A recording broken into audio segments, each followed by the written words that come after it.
Good morning, good afternoon, good evening, everybody. However you happen to be watching and or listening to this, I want to welcome you to the next episode of the Gaming Circle podcast. The podcast where this week I'm a little worried because I think there might be too much to talk about. I don't want this to be too long of a show, but we're going to get there. I'm your host, Mr. K. Asante, TKO Asante, on all the places we communicate.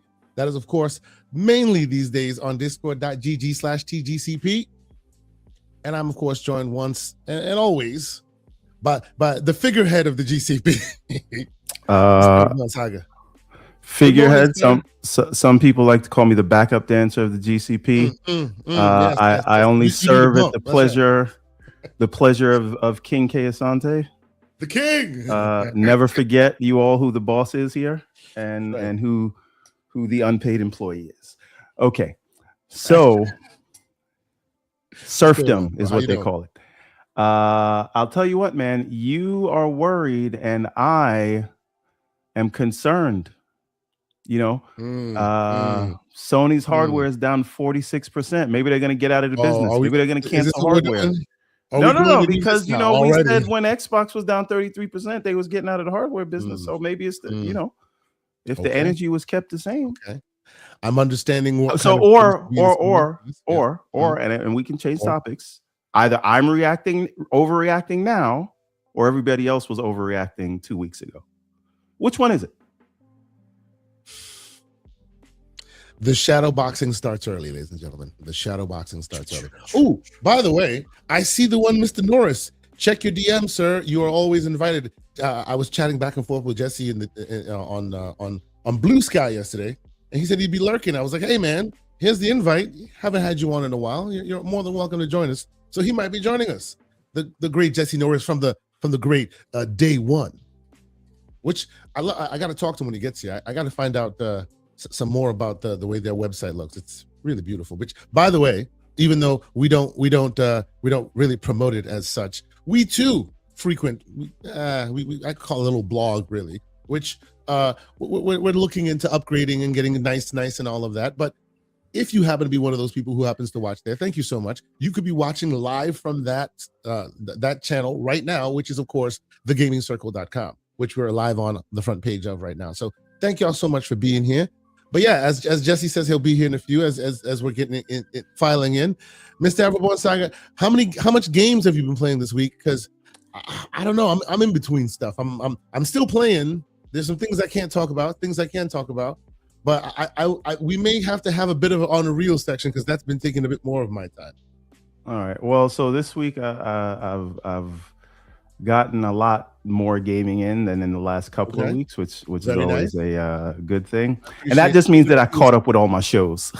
But we'll start with the one that we briefly touched on last week, which I don't want to say I'm sour on, but I'm becoming a little bit lukewarm on, and that is Soul Quest. Okay. Yep. Now, Soul Quest is a side-scrolling beat 'em up, not a sort of quarter down beat 'em up. So it's actually genuinely side-scrolling. It is not a Metroidvania, but it is all about like combos, crowd control, upgrading your combat skill tree, and throwing difficult challenges at you. And I know you played this for a little bit, and I think you dropped it because of the frustration. I decided to push through a little bit more because one, I really like the art style. I think the story is cool. Yeah, right. It's very stylized. Go ahead. In the beginning, anyway, because I haven't put too much time into it. In the beginning, the voice acting, oh my god. Okay, I need oh my god. Anyway, so go ahead. So Mr. K. Asante has a problem with the voice acting, and what I will say is that it sounds like typical cheesy dubbed anime. It doesn't sound any different than if you were watching like a dubbed version of Sword Art Online. But do you know why that's weird to me here? Because the game does not lend itself to any. Yes, it does. Anime trope. Look at it absolutely does. Look at the powers of the husband in the beginning, throwing the sword, teleporting to it. He's super powerful. He has to it does. It does. Okay, fine. I'll allow it. I'm just saying I don't like the voice acting. It's a That's cheesy not voice why I actor dropped the dubbed the game. anime. I Anyway, didn't like the so game because of its loop of yeah, combat, its combat loop. But and I didn't like. as you can see here, the combat, it looks punchy, it's fun, it's fast paced, but the problem is they throw too much of it at you without enough variety, right? So if you're going to throw this much towards the player and you move the save point so far apart, you better have more variety or it's just going to get boring, because what they do is they lock off a section, you got to beat everybody, and then you beat everybody, and then they lock off the next question, Yeah, the next it's section, like right? walk, And fight, walk, and walk, it's walk, not fight. That's it, over and over and over again. and it's not, you know, if there was more variety, because I do like the combat, it does feel good, but you know, if you're gonna throw so much at it and have it all be about locked rooms, you have to have enemies that have more variety, right? Yeah. And a lot of the times, you know, they'll try to basically, you know, there's something with the enemy AI where they'll just all walk towards you at the same time. And yeah, you do crowd control, but it's not fun like that. You want people to take their time. You want varied attacks. You want to think about, tell me that wasn't anime. But you want to think about how the enemies are paired together. And I don't think this game does that, but that much. It just throws the stuff at you. But I do like the opening production value is good. As you get into it, it's a little bit more like it could, the production value doesn't stay as high as you get into it as it does in the beginning. So that's the peak, is what you're saying? Where you start is the peak? So far. It's just some of the stuff they do with the camera movements and the, you know, how the level design leaves it. The issue with the game is the level design. But again, I really do like the combat. I really do like the art style. The story is interesting. It is a revenge tale. And by the way, you know, you can switch to, even though you're her, you can play as him. I didn't know that. Yeah. Just if you like his character model better, you can play as him. Which is weird considering what happens in the beginning, but they let you do it nonetheless. But again, you do get powers. There's an interesting skill tree. And you know, there's a lot. The game has good bones. I just think it lacks polish as you get into it. I'm about 4 hours into it. Oh, so you really put some time into it. Okay. Yeah. I think I'm on mission number 7. And that's why I put it down. The game is called Soul Quest. So what's yeah, I recommended it last week because the opening is really strong. But as I got a few more hours into it, I might say wait for a sale, because I think it's like $20 right now if you try to get it. But I do like the game, and I do think there's something there. It just could benefit from some balancing updates, if that makes any sense. Okay. So, but for now, I would say wait on a sale, but keep your eye on it. I'm gonna finish it, so I will give an extended review of the game, like, and I'll tell you if it gets better or whatever. Okay, so then I was playing that. And then there's a new game that just came out on Steam, early access. It is called Alabaster Dawn. Oh, you know that game. Oh my God. Yes. This is this is the first time you played it? First time I'm playing it. Yes. Oh, I put hours into that demo. It's so good. This is if you mix, this is basically like an action top-down. Let me say the word. Don't tell me. Jesus Christ! It's the Square game. They have a part, Octopath Traveler.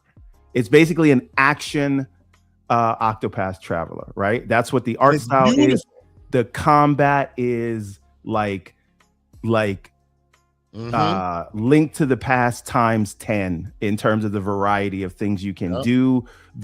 By the way, I don't know if this is all in the demo, but there's 3 different skill trees. One for just like, you know, health, armor, you know, dexterity and things like that. Another one for your weapons, and you can get different weapons, and then another one for sort of your like long range parry abilities and things like that. And the story's interesting. It's basically like a fantasy version of Fallout, right? Yeah. There was this calamity. You had 12 warriors of the gods, and then at the last minute, when they were trying to stop the calamity, the gods just took all their weapons away of their chosen ones. And then the calamity happens, and everybody has to go into these fallout shelters. And then you are one that wakes up after that happens, and now your job is to fix the world. So but again, combat is punchy. It is so good. It's so good. Yeah. And again, this does the thing that the previous game Soul Quest doesn't do, is they think about the enemy pairings. You have to stay on your feet, and they'll put ranged enemies next to sort of melee enemies in a way that just feels so good. And I'm gonna argue, listen, I like this better than No Rest for the Wicked. I said it. Ooh, but have you played No Rest for the Wicked? Though, have you really played it? Absolutely. Listen, okay, I have played No Rest for the Wicked for the same amount of time that I've played this, which is 3 hours. So okay. So I would say you have every right to have your initial opinion of the game, of both of them, and I actually also think it's kind of an unfair comparison, but. Okay. No, well, what I'm looking at is that it is sort of a top-down action RPG. Just from that standpoint alone, this gravitates more towards my play style. Alabaster Dawn, though, is a beautiful, amazing-looking indie, which you're looking at right now. I would not put No Rest for the Wicked down, though, because it's more cinematic in its pursuits. It's a different kind of style. No, I understand. But, No Rest for the Wicked has a way bigger production value, all that. I'm just saying I prefer the combat in this over No Rest. True. That's what I'm saying. And its combat is like very difficult. I would say No Rest for the Wicked's combat is more difficult than this. Yes, it is. It is. Yeah, this is far more approachable than No Rest for the Wicked. No Rest for the Wicked will beat yo for a while. Yeah, it's beautiful. Listen, that might be why I like this better, because I can play this better. You can just go through it. It's no big deal. Yes, I love what they're doing here. It is like such a well put together package. Even in demo form, it was just hey, listen. I see the chat is coming at me. Play this damn game and just tell me what you think. Take the production value out of it. Just play it as an action RPG. Yeah, see how you feel. That's right. Ladies and gentlemen. Hey, look at this guy. Hold on, sir. All right, let me get through this last game and then we'll do the thing. So the other thing is Pragmata. Oh, okay. So you actually playing Pragmata? Oh yeah. I think I'm like 6 or 7 hours into Pragmata. All right. Okay. So, talk about Pragmata. This is another game that I love. It doesn't throw too much story at you, right? To get you bogged down. It kind of just throws you into things. You intuitively know how to play because they didn't do weird things with the button layout. I don't really care in Crimson Desert about no, it's not that. It's just I don't care. I don't, let me not say I don't care, but I'm not really paying attention too much to the story because it's just I need to get off the moon, right? And this android baby is helping me. But the way their loop, their 30 seconds of fun, their mixing of, it's not a cover-based shooter, but like that over-the-shoulder shooting. Beginning right here, it reminds me of Starfield, but I'm sorry. Continue. Go ahead. Everything right here. I was gonna say this game overall reminds me of Lost Planet, but that is just me, right? If anything else, and admittedly, I have not put time into this game. I bought it and haven't put time into it. I feel like this is if Capcom was trying to do Kojima. Am I wrong?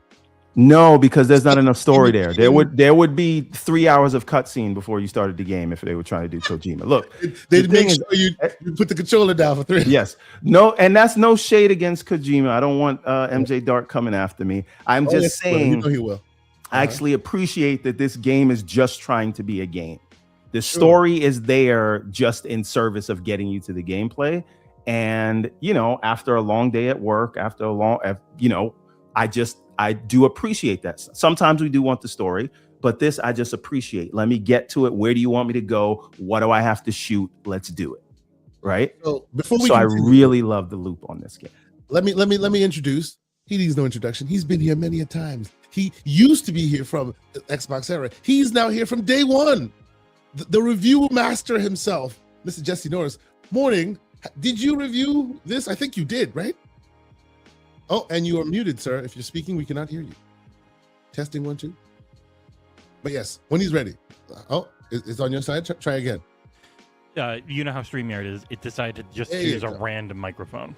So no worries. It does what it does. But, it's all good. But welcome. Thank you, sir. Hello, thank you. you. What are your thoughts? I did review this one. I also did Resident Evil. Thanks for having me. It's the year of Capcom in a way that the year of Obsidian was last year, though they're hitting way harder than most other publishers can. And this game has a little bit of Kojima where there is an interest on feet. But it's the Android girl, so it's like that's weird. Yeah, they just show him a lot. But no, this okay. Other than that, it really was this directed by Quentin Tarantino? I'm sorry. Let's move on. It's an older focus of game where I think a lot of people saying this feels like you could be in the 360 gen when I mean you couldn't do any of this during that generation to this scope, to this scale, with this smoothness of aiming. Because I do think we always forget how the controllers felt, just how different they were back then. How much better and smoother everything is, even if they always drift for the main platform holders. But yeah, no, Pragmata is amazing. And it continues what Resident Evil started of Capcom's ascendancy in storytelling, where it actually is significantly better on both the writing and the dub for the translations, which gives me real hope for Onimusha because it's starring the likeness of one of my favorite actors ever. If you've ever seen Seven Samurai or Yojimbo, a lot of Kurosawa, a lot of older Toshiro Mifune, they have his likeness, even though he died like 30 years ago. He is, I think it's Musashi. I can't remember the name of the character from that one. I always forget.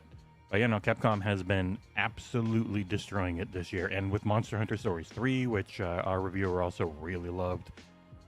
I sounds like they're going for review of a publisher of the year. Am I wrong? Like, I mean, right now they would. At this point. Right now they would deserve it. Now, Jesse, for there's two things I want to ask you. Monster Hunter Stories 3, I bought it, and it was my first Monster Hunter. Really, my first Monster Hunter game. I've played other ones, but like not for long.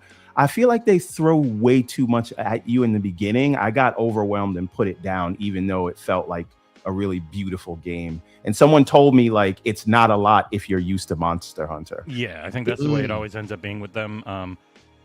Because it's more, I didn't play that one. Cengiz played it for us, and it's more like the Pokemon Collectathon type. And I know it's like more open worldy and stuff. And just the regular Monster Hunter and how much it has is wildly overwhelming often. So I'm not shocked if I'm maxed out. They said I'm a little low if you want to mix me up in because I'm maxed out on my end.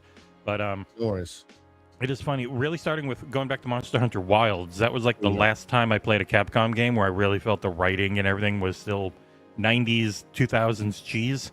So it makes me happy going forward. But yeah, anything Monster Hunter is, from everything I've ever seen about it, wildly complicated. The only Monster Hunter I ever really tried was World on Xbox. At the time I was playing on Series console. Actually, it was Xbox One and then to Series. And needless to say, like initially it was like everybody was like, "Oh, you need a Sherpa to play these games." I'm like, I'll give it a shot. Like 22 hours later, I was like, "Wow, I haven't gotten anything out of this." 22 hours in, I need someone to assist me. This is kind of they made it almost impossible to co-op because you had to get to a specific part of a level. Then you could put the flare up, but if any cutscenes happened, then you had to separate again. It was like, it drove me crazy. They fixed that part. Yeah, eventually I dropped it. I had to drop it eventually. Yeah. So to that end, we talked a lot about Crimson Desert. I felt like Crimson Desert has an easier, for me anyway, easier to understand onboarding than Monster Hunter Stories 3, which is wild. Yes. And by the way, Monster Hunter Stories 3, which, if I understand it correctly, that's the culmination of all of their learnings to be as easy as possible now, what you're complaining about. So all the ones before it were worse than that and still wildly successful. Well, that's the funny thing with Monster Hunter Wilds, which sold like crazy at first, but they made it easier in the sense that you don't hunt anymore. You just are handed everything, and then you're given a mount that brings you to the monster. Because a big part of it used to be chasing the monster across these biomes, and on like the DS, it would be tiny, and so you'd have to reload all the time, and it would be annoying. But it was actually Hunter, and instead of making the UI or the onboarding easier in Wilds, they just ruined the gameplay loop for me. Which is why I ended up giving it a 7, because it was still fun. Like the combat was fun, but they also had this whole little like hold left trigger and then you can target parts of them and cut off chunks system, which was way overpowered. So I'm really hoping they undo some of their quality of life stuff they put in a expansion, because that game thrives when it is really hard, and Wilds was not. The only time I lost a fight in Wilds was when in open matchmaking, other reviewers joined me, and they were not very good. Hey, so IGN has a thing we like to call a Stapleton 7. I wonder if we can get a Jesse 7 going on. I gave one from game a 6.5 and got like 4 months of death threats for Armored Core 6. Okay. Maybe it's a Jesse 6 and a Stapleton 7. Okay, so now my second question, we can move on back to Pragmata. To me, the story feels very, as I said, no frills, in service of getting you to the next sort of exploration combat section. Does this, because you said the storytelling is better, does it get better as you go? Because I'm a few hours in, less than 10, but more than 5 hours in. So do things happen that will like get you engaged and make you feel like it's really something here that I should be paying attention to? I mean, it's not complicated, so even if you're not super paying attention, I think you will get it whenever something happens. A lot of the funner stuff is when you're like in the habitat, you can talk to her and you can go through stuff. In the game, it took me about 11 or 12 hours to beat it the first time. You can do New Game Plus, but if you 100% each area, that opens up. So there's a full game. Then there's New Game Plus, and there's a thing called Unknown Signals, which is, it just kind of feels like another New Game Plus, except for if you have 100%ed each area, or if you go and do that, it opens up this whole like new big boss fight thing to do. And you do all of those, and then you get if you do all of those, you can get the true ending. So there's a fair amount of replayability too. Sounds like a very complete package. Yeah, wow, and a lot of it adds little more and more to the story, especially leading to what I hope is a sequel, because this game is great. Yeah, I'm absolutely loving it so far.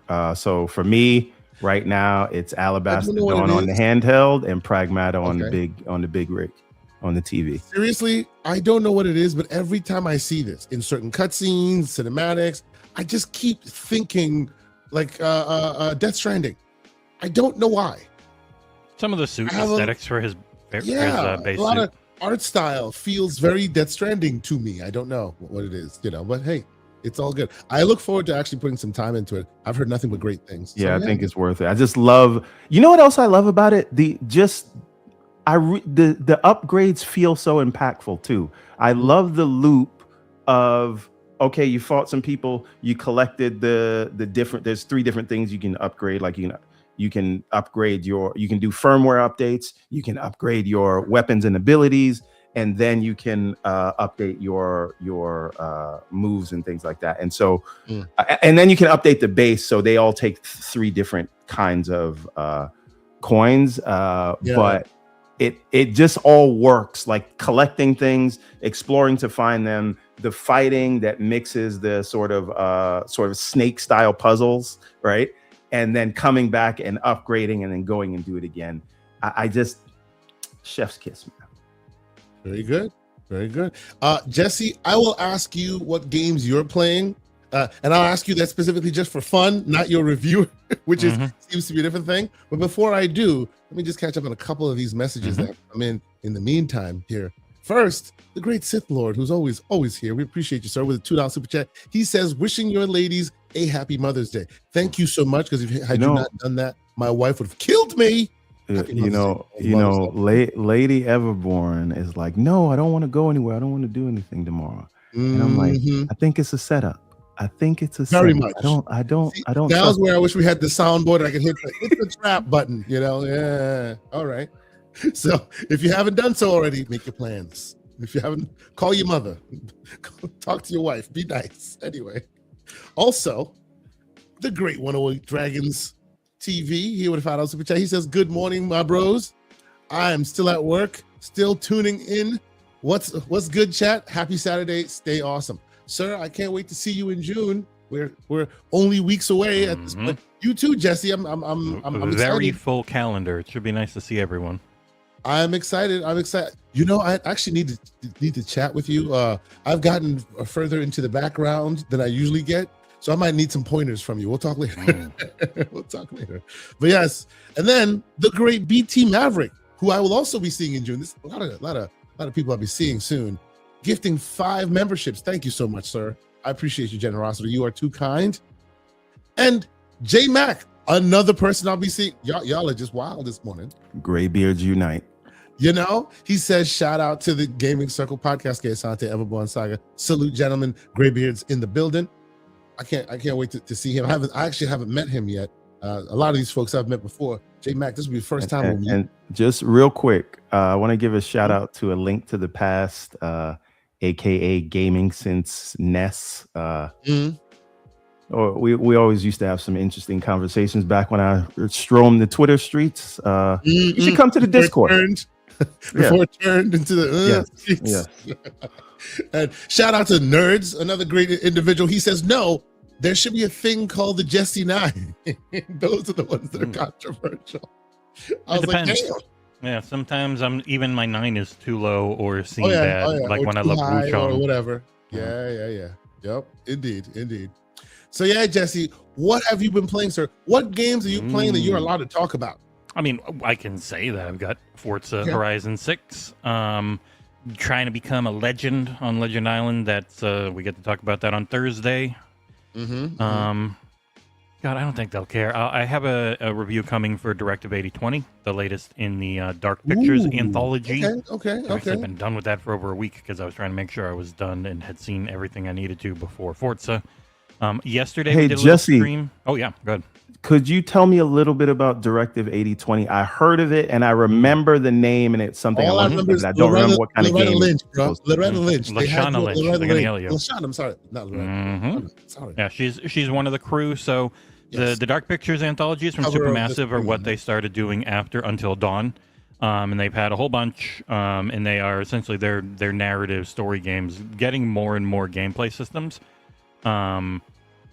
And this one is set on like everything in space lately. You're heading to Tau Ceti because Earth is dying. Mars was colonized but isn't suitable for terraforming. It's just a little in the future too, which seems kind of crazy for talking about terraforming shit. If we could terraform anything, just terraform Earth. But you're going there to try and figure. I know.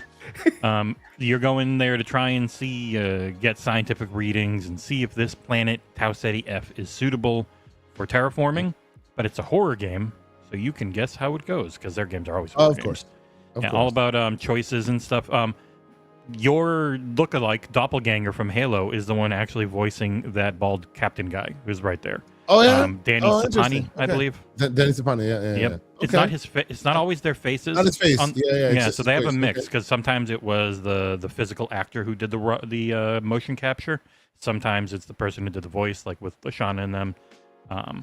But yeah, so I'll have a review of that. The previews weren't super glowing. It's amazing. Yeah, it's Unreal Engine 5. It looks like it's almost real, you know. Unreal Engine 5 with the metahuman stuff at this scale, where it's not all about gameplay and it is heavily a story game. They can go all out. It looks really pretty. Yeah, it looks great. The only thing I talked about that I can play, we played Sledding Game on a members only stream yesterday for day one. That's that little animals at a mountain resort friend swap where you can have a bunch of people and there's just a ton of little mini games and there's no objectives outside of just having fun and playing stuff, and then you earn coins and stuff and you can unlock more, and it's just shooting this shit. Like at any point you can pick up a snowball and wing it at someone's head or build an entire snowman together. Play darts, play cornhole, go have sledding races and stuff. It was a weird little cute. little weird thing. Yeah, you used to be the frog or penguin or bear. Wear dumb hats. I eventually had a police hat because I was the owner of the server, so I was having to keep people in line. You can make s'mores. Like it's a bunch of dumb little things. It's fun though. We played that, and it seems like it's made for like Discord fun. Yeah, a lot of people. It's got the in-game voice, which is always very important. Also, I didn't play it, but I think a trailer just went live for Subnautica 2. I saw Sloth linked it. I was at a preview for it. Their embargo is weird. There's like most of this information is going to come out 5 days before you can talk about it. But you can talk about the stuff in this trailer, which I haven't seen yet. Other than if you like the first one, it looks great. I would say it's everything you probably want a sequel. Thing with Subnautica, I have a very weird. Like I equate Subnautica with VR because that's the first way I played it. Right, it felt more more perfect in VR than anywhere else because you're wearing the thing and you're swimming in the water and all of that. It just works, right? And now it's there's a whole thing outside of it. Is 2 even a VR capable game? I'm not even sure. I don't think at launch. It's just coming to Steam. And this last timing is off. Thankfully, I haven't said anything you couldn't see in a preview. It's just PC and Xbox preview, and they were in early access for the first game. I looked it up; it was like 4 years. So for a long time. But that one definitely had way less than this trailer showing. I think that they know what they're doing, and the first game was so successful. I did get a little question in around the whole crafting thing, which I felt a little bad about, but I was like, if people are good, so I'll be able to talk about that when the time comes. Ask. I was like, and I tried to word it in because it was just developers talking way, so I tried to word it in a as the development team, did any of this impact you really? And thankfully it did not, from what I could tell at least. But it was a thing that you can't ignore when the CEO of the publisher above you is using ChatGPT to desperately try to not pay you, and then firing everyone. But yeah, Xbox exclusive. Is it? Yeah, it's only on Xbox. Not Xbox, game, really? Coming to game preview. That's why they still don't have an easy early access program over on PlayStation. On either other platform. Yep. And then interesting. We the first thing we played, and it turns out I'm a way better typer than John, was we played Final Sentence, which is the battle royale or head-to-head typing game. So it's kind of like Typing of the Dead, where you just have to keep typing up. You have to keep typing out sentences, and if you make too many mistakes, then you can set all the modifiers and everything. Like every 3 mistakes. That is hilarious. It's a Russian roulette style battle royale horror game where you type. Yep, and Just if you the make cover 3 alone got me. That's wild. In the battle royale mode, every 3 mistakes, they put a bullet in the chamber, spin it, and fire. And so there's always a chance you just instantly die. That happens to John a lot. Man. But we also did head-to-head, where whoever finishes first, they put the bullet in there and spin it and dry fire. It is a hell of a concept. That's crazy. John was terrified. I don't get scared at games, but he was pooping his pants. If you lose, can you blame autocorrect like most of us for our bad spelling? I blame my fingers for being way too big, which... there you go. There you go. Man, I didn't think the Typing of the Dead genre still existed. This is fantastic. Yeah, this is like the best version of it I played. It was really good. It's not expensive or anything. But yeah, every time you mess up, you got to go all the way back to start. If you finish first, all of the words, you win the battle royale. Or if everyone else gets killed. So it's that mix. This is all live online with other people. Yeah, either or. You can do against bots. You can do private games against up to 39 of your friends. Or you do the battle royale. And everyone can talk. So we didn't do the battle royale because everyone's on an open mic. And the moment they realize you're a streamer, I figure they're going to be saying some gamer words. So I'm just trying to imagine what this would be like to play on a controller. Oh yeah, you can't. Yeah.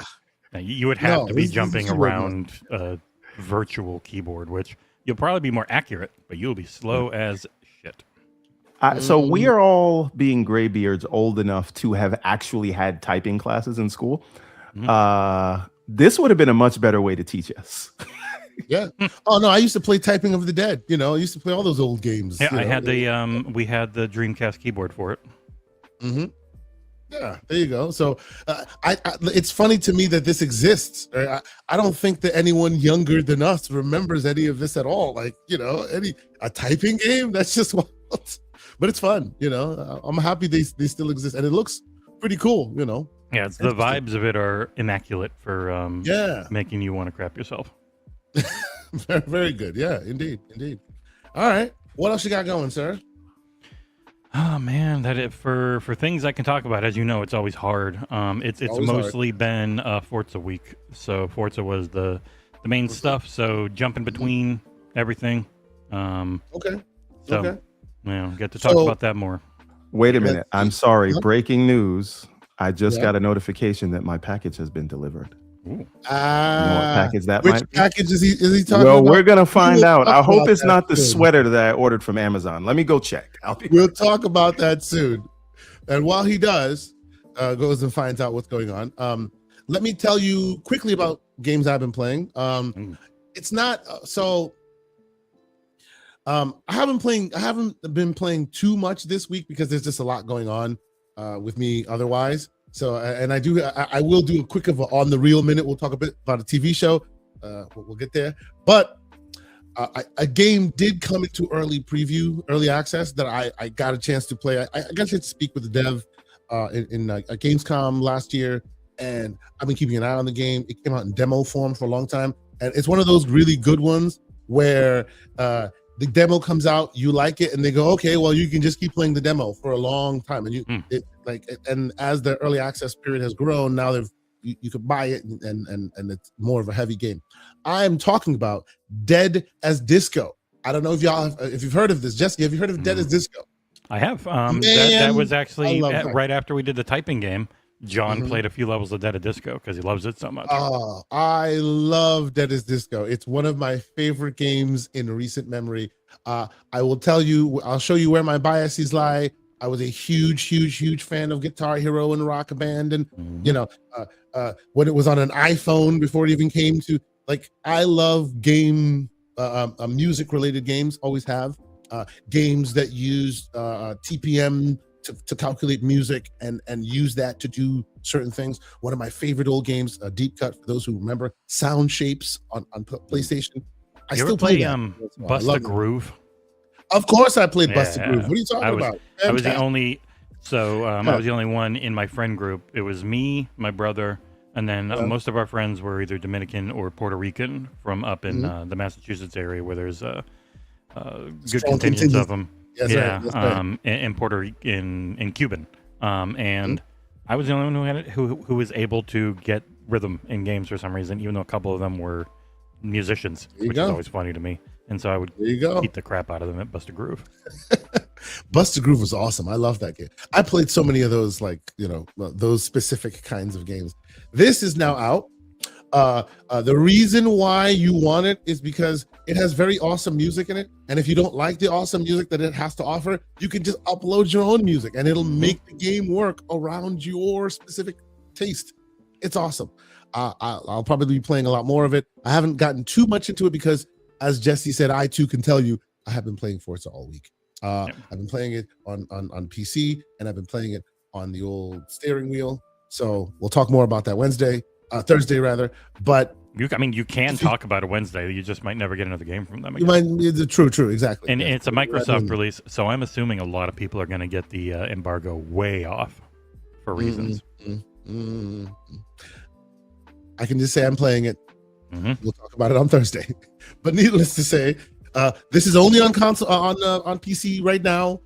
So for you Ally X users, all those, if you're not a general PC user, this plays great on handheld. It really does, and it's just awesome. The music is really great. It sequences to music, so as the music goes, so too. This is called Dead as Disco. I think we talked about it. Oh, yes. And now you can actually buy it, and it's on Steam. So I suggest you do so. You're basically Bruce Lee. If basically that's what you are. You're walking around doing your moves to the music, and you hear like I think the early music is like Maniac, but it's mixed in with some other tracks, and it's very, very, very cool. So if you like rhythm games, I'm one of those people who even though I don't play as much on my Nintendo these days, you'll still me playing Rhythm Heaven and all these other kind of like rhythms heavy games. This speaks very much to that energy. So I love it. It's really, really cool. If you haven't had a chance to check it out yet, it's called Dead as Disco. It's in early access on Steam. I suspect at some point it may be everywhere. That may be their dreams. I don't think that's too out of school to say, but for now it's only on Steam. So check it out. That's pretty cool. Why since you're back, Mr. Everborn Saga, I'm still playing Crimson Desert. Still love Crimson Desert. It is fantastic. It's a fine wine that I sip whenever possible. Life has been difficult, so I haven't been able to sip it as much as I usually do. But yes, I'm enjoying myself with some Crimson Desert. It sounds like there's a butt coming. I don't know why. Oh no, there's no but. There's no but. I'm the but is life is taking over my like real life is taking over. So I'm not as far as I'd like to be. But yeah, that's it. Mixtape. I installed it. I hear it's a y'all I've already told you how much of a music game person I am. I'm hearing it compared to Into the Spider-Verse. This is what people are telling me. See that? I didn't hear that comparison. That's awesome. I loved Into the Spider-Verse. I think it really spoke to the culture. I think it's beautiful. Okay.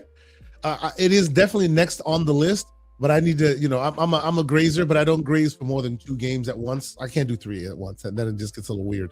So once I get one off the plate, I will definitely be adding mixtape into it. Yeah, it's an evening, really. If you go like, I've got 3-4 hours this evening, then you'll be nice. You can get through it. Okay, very nice. All right, yeah, I might just diverting between certain games. I'll play that next. But let's do a bit of just a small on the real minute here, because the reason I have not life happens, but when I'm not like working or whatever, what has been taking over my time, believe it or not, has been television. It has been a lot of television. I have watched a lot of Daredevil Born Again. I finished the season, and I'm not going to spoil anything. I don't want to get into it, any of that.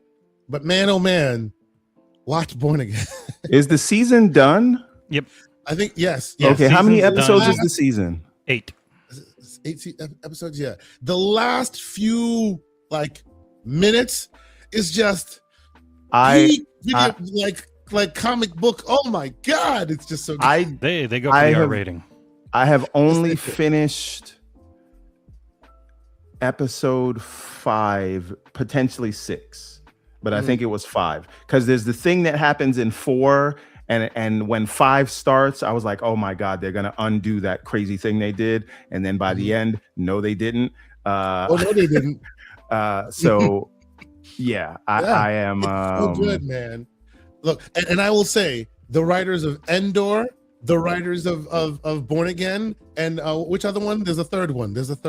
Oh my goodness, there's a third. Maybe one. The Boys. And The Boys, yes, The Boys. Those 3 writers, they all had fever dreams about 3-4 years ago, and they were clairvoyant and they predicted our world. So now those shows are coming out and they're mimicking real life, and it's wild to see. If you want to see some real wild predictions, go read Karl Marx and what he said about late stage capitalism. And hey, it might be pretty accurate. I don't know. That's a whole different conversation. They're kind of intertwined. Yes, they're on the money. Maul is another good one, although Shadow Lord. I've only gotten through the first 2 episodes, but the production value is just. This is why I can't watch the game. Now, okay, I shout out to Hollywood Rules. I have a recommendation for you guys. Yes, sir. What if I told you there's a new show from Apple TV that is Midnight Mass meets The Office? Okay, that breaks my brain. That's a little weird. Okay. Exactly. Okay. It is called Widow's Bay. Okay. They are 3 episodes in. New episodes come out every Wednesday, I believe.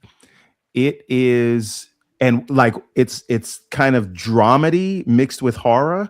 And when it's horror, it is real horror, not like oh, this is a joke. You know what I mean? It's not like I don't want to say Evil Dead, because the new Evil Deads are they're very horror focused, but like it's not old school Evil Dead where it's like just gore. This is actual supernatural horror, but then mixed with these like sitcom style characters, and the main character really just doesn't want to believe all of this is true. So he keeps denying what's right in front of his face. And then you got the crazy old guy in the town that's like, no, because it's an island town, so you can only get out through a ferry. And then the ferry's like, yeah, we're not working, so everybody's stuck on the island, and then all hell breaks loose. And it happens at a time where, you know, the town is dying, so he tries to get the New York Times to come there and write a piece saying this is the next Martha's Vineyard. And now there's a bunch of tourists here, but now the island is awake and no one can get off. So and then a bunch of things happen. So I don't want to give away more than that. It sounds very much like From, but okay. Continue. It does have From vibes, but they're not like okay. From has some intertwined. From goes a little bit too deep, right? But whatever. Now again, the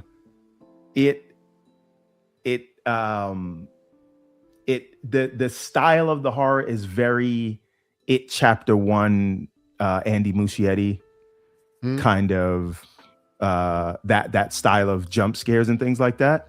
Oh man, but yeah, it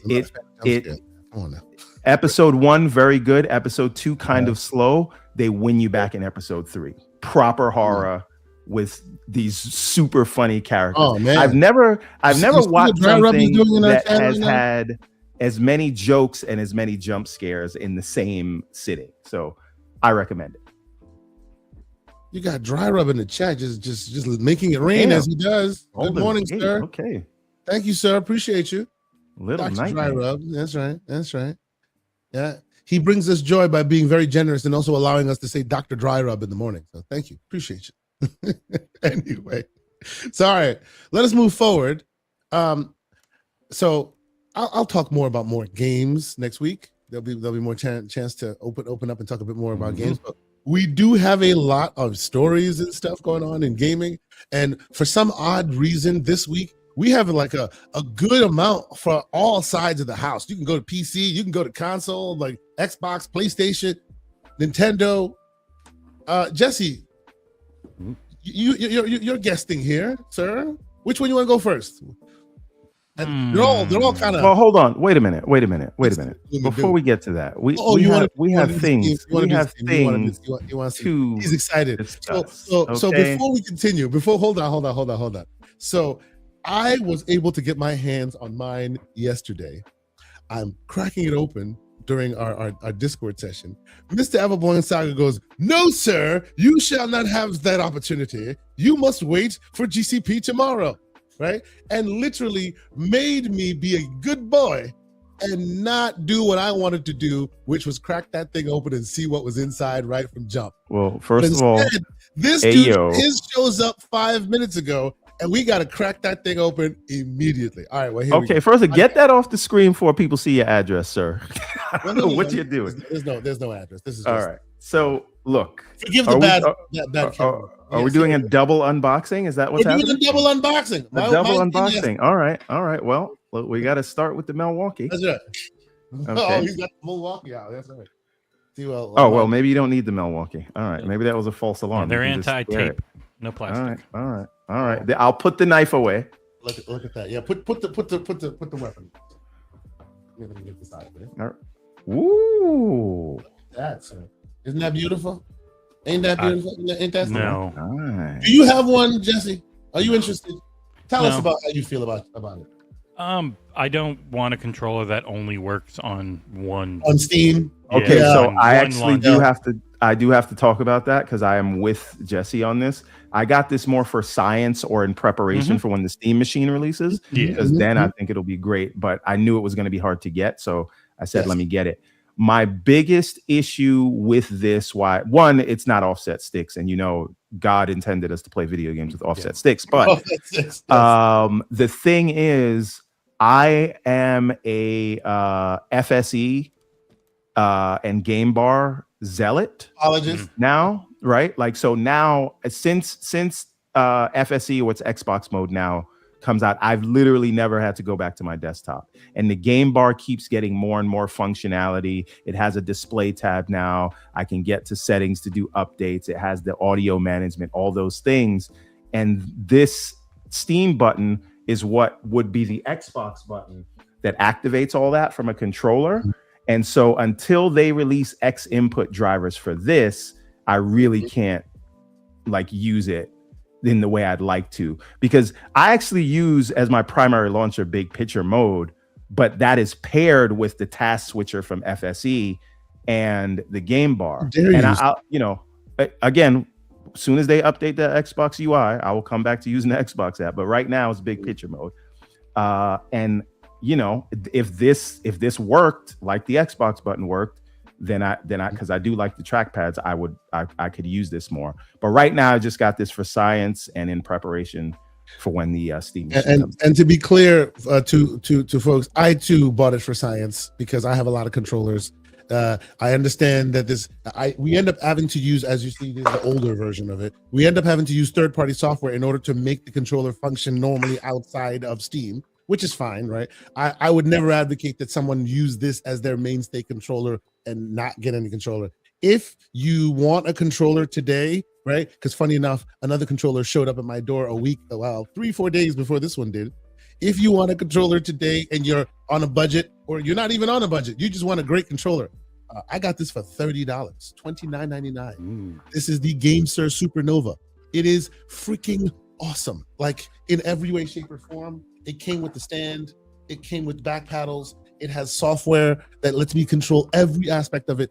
$29, $30, right? So this is not for these Steam controllers aren't for someone, something that I would advocate that you do so. Because the best part about it, even that, is the $29 controller has faster pulling rates. It has all this high-end things you want. You said pull rates, slow-mo backslap might be yes. There's a troll going after me in chat. They don't like me because I didn't like the controller. But it's also I'm big on, because my hands, as you know, are pretty big.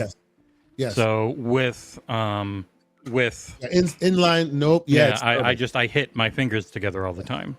Yes. No, if I'm moving left, aiming right, or whatever. Mitts, the mitts, those with mitts, it becomes a little. That's why we tend to not like this stuff. The only reason why I've been okay with it for now is because the Steam Deck has proven to be unusually comfortable, even though it's inline.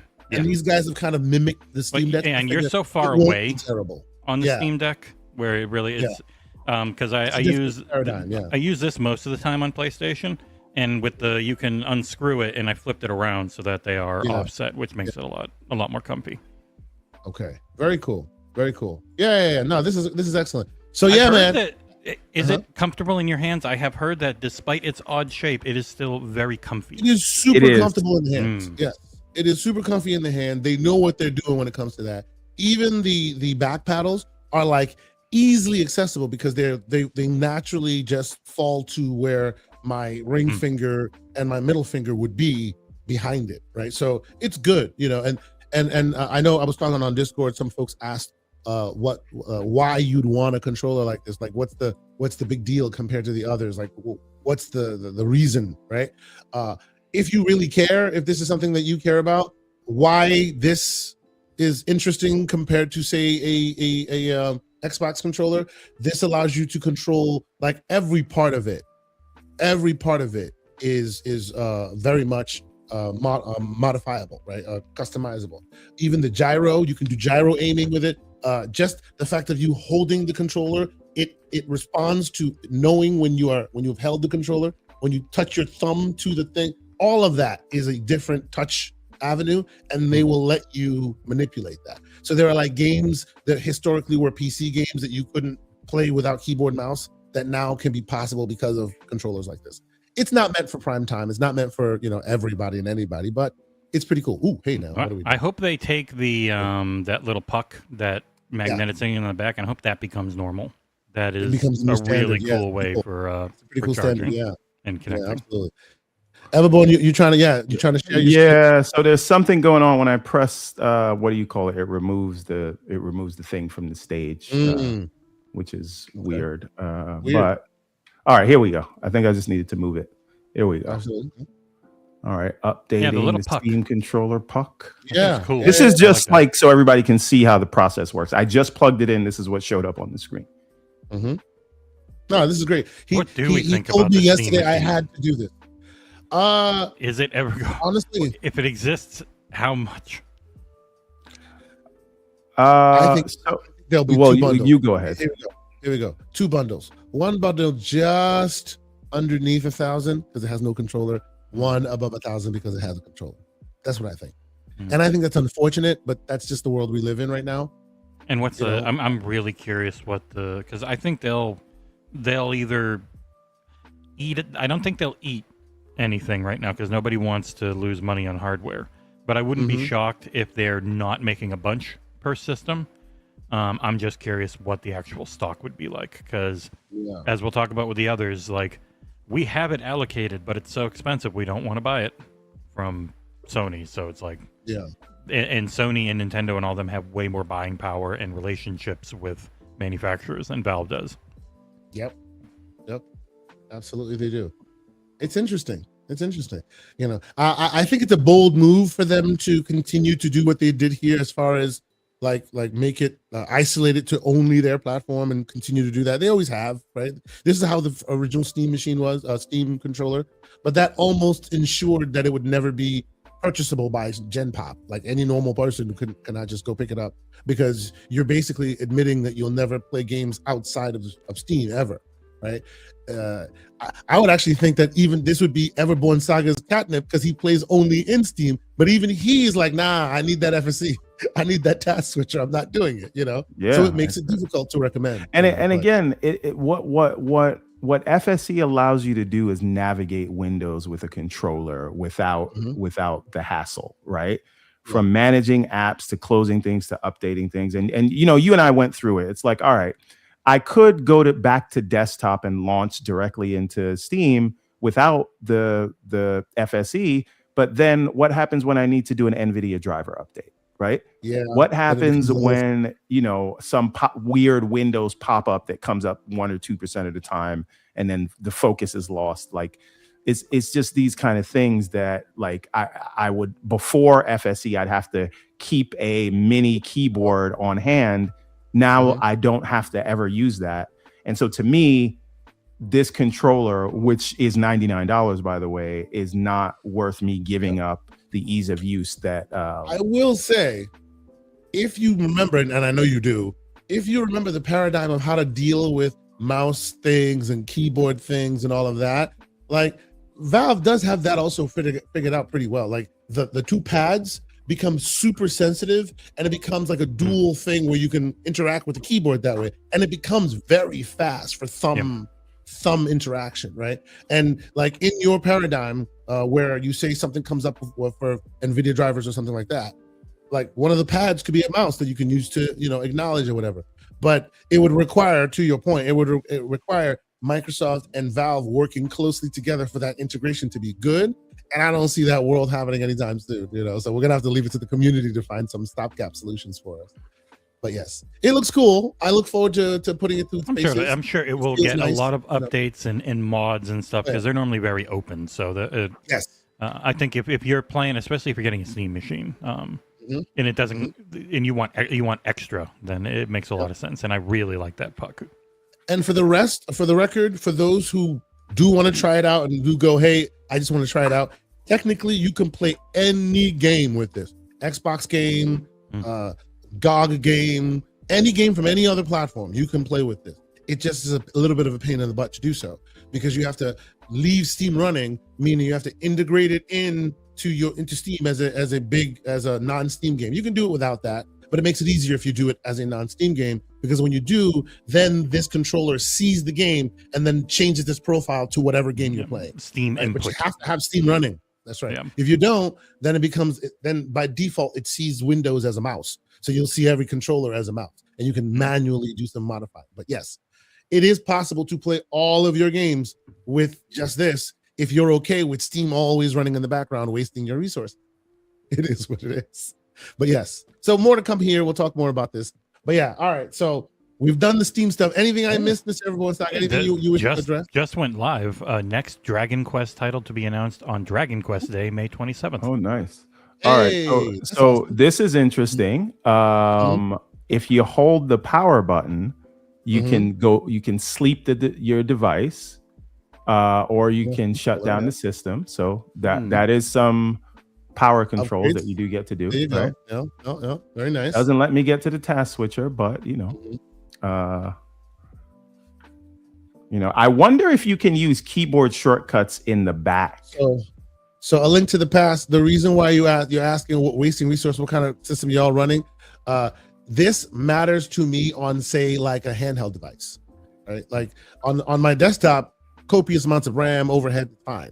But on a handheld device, constantly having to run Steam in the background does zap some resources. Yeah, I would only be using this with like the 4090 that's connected to the TV, and I think that's what he's referring to. Here's the thing: I'm allergic to seeing the desktop. As the CEG spokesman, that's the Council Experience Gamers spokesman, I don't want to see any desktop. We call him Christopher Columbus. I want my PC to feel like it is a high-end console, and so FSE allows me to do that with big picture mode. I wish I could start FSE with big picture mode instead of the Xbox app, but not yet. You can. So with some tweaking and twerking. Well, then you got to go to GitHub, and you know how I feel about that. Yeah. He has said that GitHub is banned in our Discord. We've heard this. I said no such thing. All right. That's enough of this. I think unless anybody wants to see anything with the controller, I think we're good on this, so we can get to the news topics of the day. Yes, sir. All right. So first and foremost, well, thank y'all once again for being here. Hit the like button if you haven't done so already. I have to do my host thing because I'm told I'm not doing that enough. If you are on the Twitters and all those other places that we communicate, please maybe hit the share and let other folks know we're doing this. Let folks know that we do this every week. If you're on the YouTubes, go ahead and hit that like button. Whether it be on my channel or Mr. Everborn Saga's channel, you can catch us on both channels. We like to cover the spread, as it were. Anywhere you happen to be watching, we appreciate y'all. So, all right, I'm going to take the screen from you, Mr. Everborn Saga, but I will ask you for updates at some point because I know you're gonna be busy. Let's get into it. Since we talked PC, let's move into Xbox because Xbox is adjacent. Let's Xbox, PC, all that. Right? First and foremost, a little breaking news thing happened this morning, which I thought was interesting. We on the Discord, we like to talk about where we think things will fall from time to time, and recently some of us, I will leave the names out, but some of us have been worried about Double Fine, have been trying to check on Double Fine, make sure they're okay, health checks and all that, because we don't know what's going on out there, right? So it is what it is. But it looks like there's some interesting news afoot related to Double Fine. It looks like they're trying to protect their necks. I appreciate it, which is that Double Fine, and shout out to Idle Sloth, Al always putting the great information out there. Breaking news: Double Fine is unionizing. Interesting time, right? Kiln just recently came out. Those who played it really enjoy it. Those who haven't played it seem to think that it might not be so good. I don't know.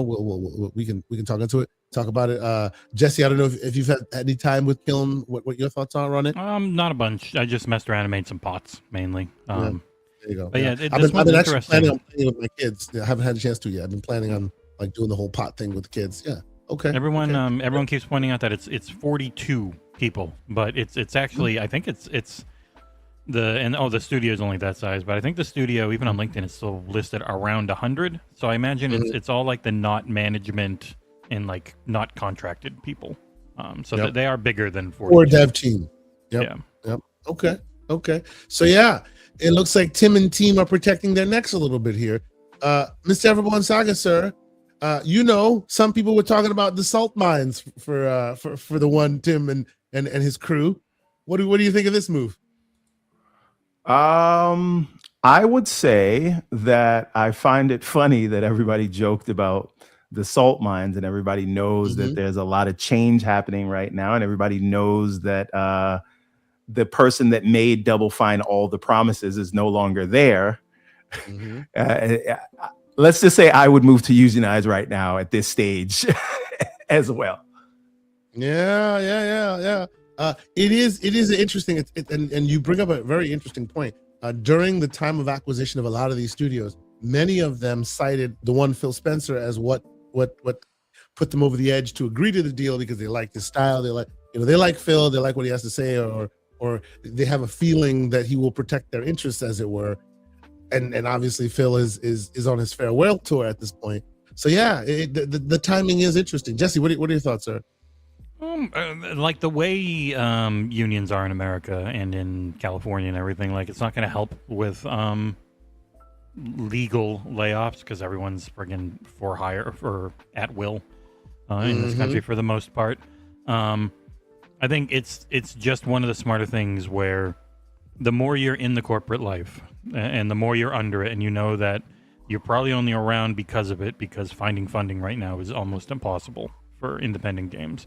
That's why so many of them always want a Game Pass deal, because it can help completely cover your costs for all of development on its own. It is always good to see studios doing what they can to try and get what little protections they will be offered, because every little bit helps with how rough it's getting. And Double Fine is normally really smart about scoping, and they don't waste money, which is why I haven't been worried about them. They're in an expensive area, but they're not huge. So even if their games don't do crazy, it is still that there's still a part of being at Microsoft where it is about being on Game Pass, and I do think that is going to matter more and more, especially with how much Asher seems on the ball on what people are thinking and how it's going. And I would imagine that in this We Are Xbox era of trying to retain, they're not trying to grow. They're trying to retain what they have. If you start getting rid of beloved developers, it undoes everything every win you've been trying to get. So hopefully they're okay. The day one reviewer just said the We Are Xbox era. Haha, let's move on. Anyway, we forever. We will be youtube.com/Xbox era, because they don't allow you to change it anymore. Oh, they don't allow you to change it anymore. That's so weird. we're at youtube.com/@playday1 or /Xbox era. Very strange. Interesting. Okay. Everborn Saga, you think this will protect them? You think this will keep them out of the salt mines? I mean, it'll keep them having to go through a process, and I think if they do let people go, they'll go for the union stuff last, because they don't want the PR fight. Yeah, I agree. I hope this all spells good stuff for them, because I agree with Jesse by and large. I've not been really worried about Tim and Double Fine, because as you said, like we and a lot of the hardcore community, those people that watch this kind of content and all that, are really focused on the AAA. They're focused on the big bombastic, the what's coming out huge. Double Fine has never been that, right? Their biggest game would be considered AA, right? Like they have never really done the huge monster bombastic game. They thrive most in that small area, and what that means in the time of austerity is not too much in, not too much out is not a big deal. If there's too much in and you don't get the revenue out of it, now the target's on your back. They've never needed that much money anyway to get projects going. So I'm hoping that keeps targets off their backs moving forward, because from time to time they release things that are always super creativity first, and Game Pass and Xbox in general needs that. I really appreciated it. Breaking, if you want a $387.99 Series X, it's available on Woot right now. Oh wow, that's awesome! Yeah, the all digital one.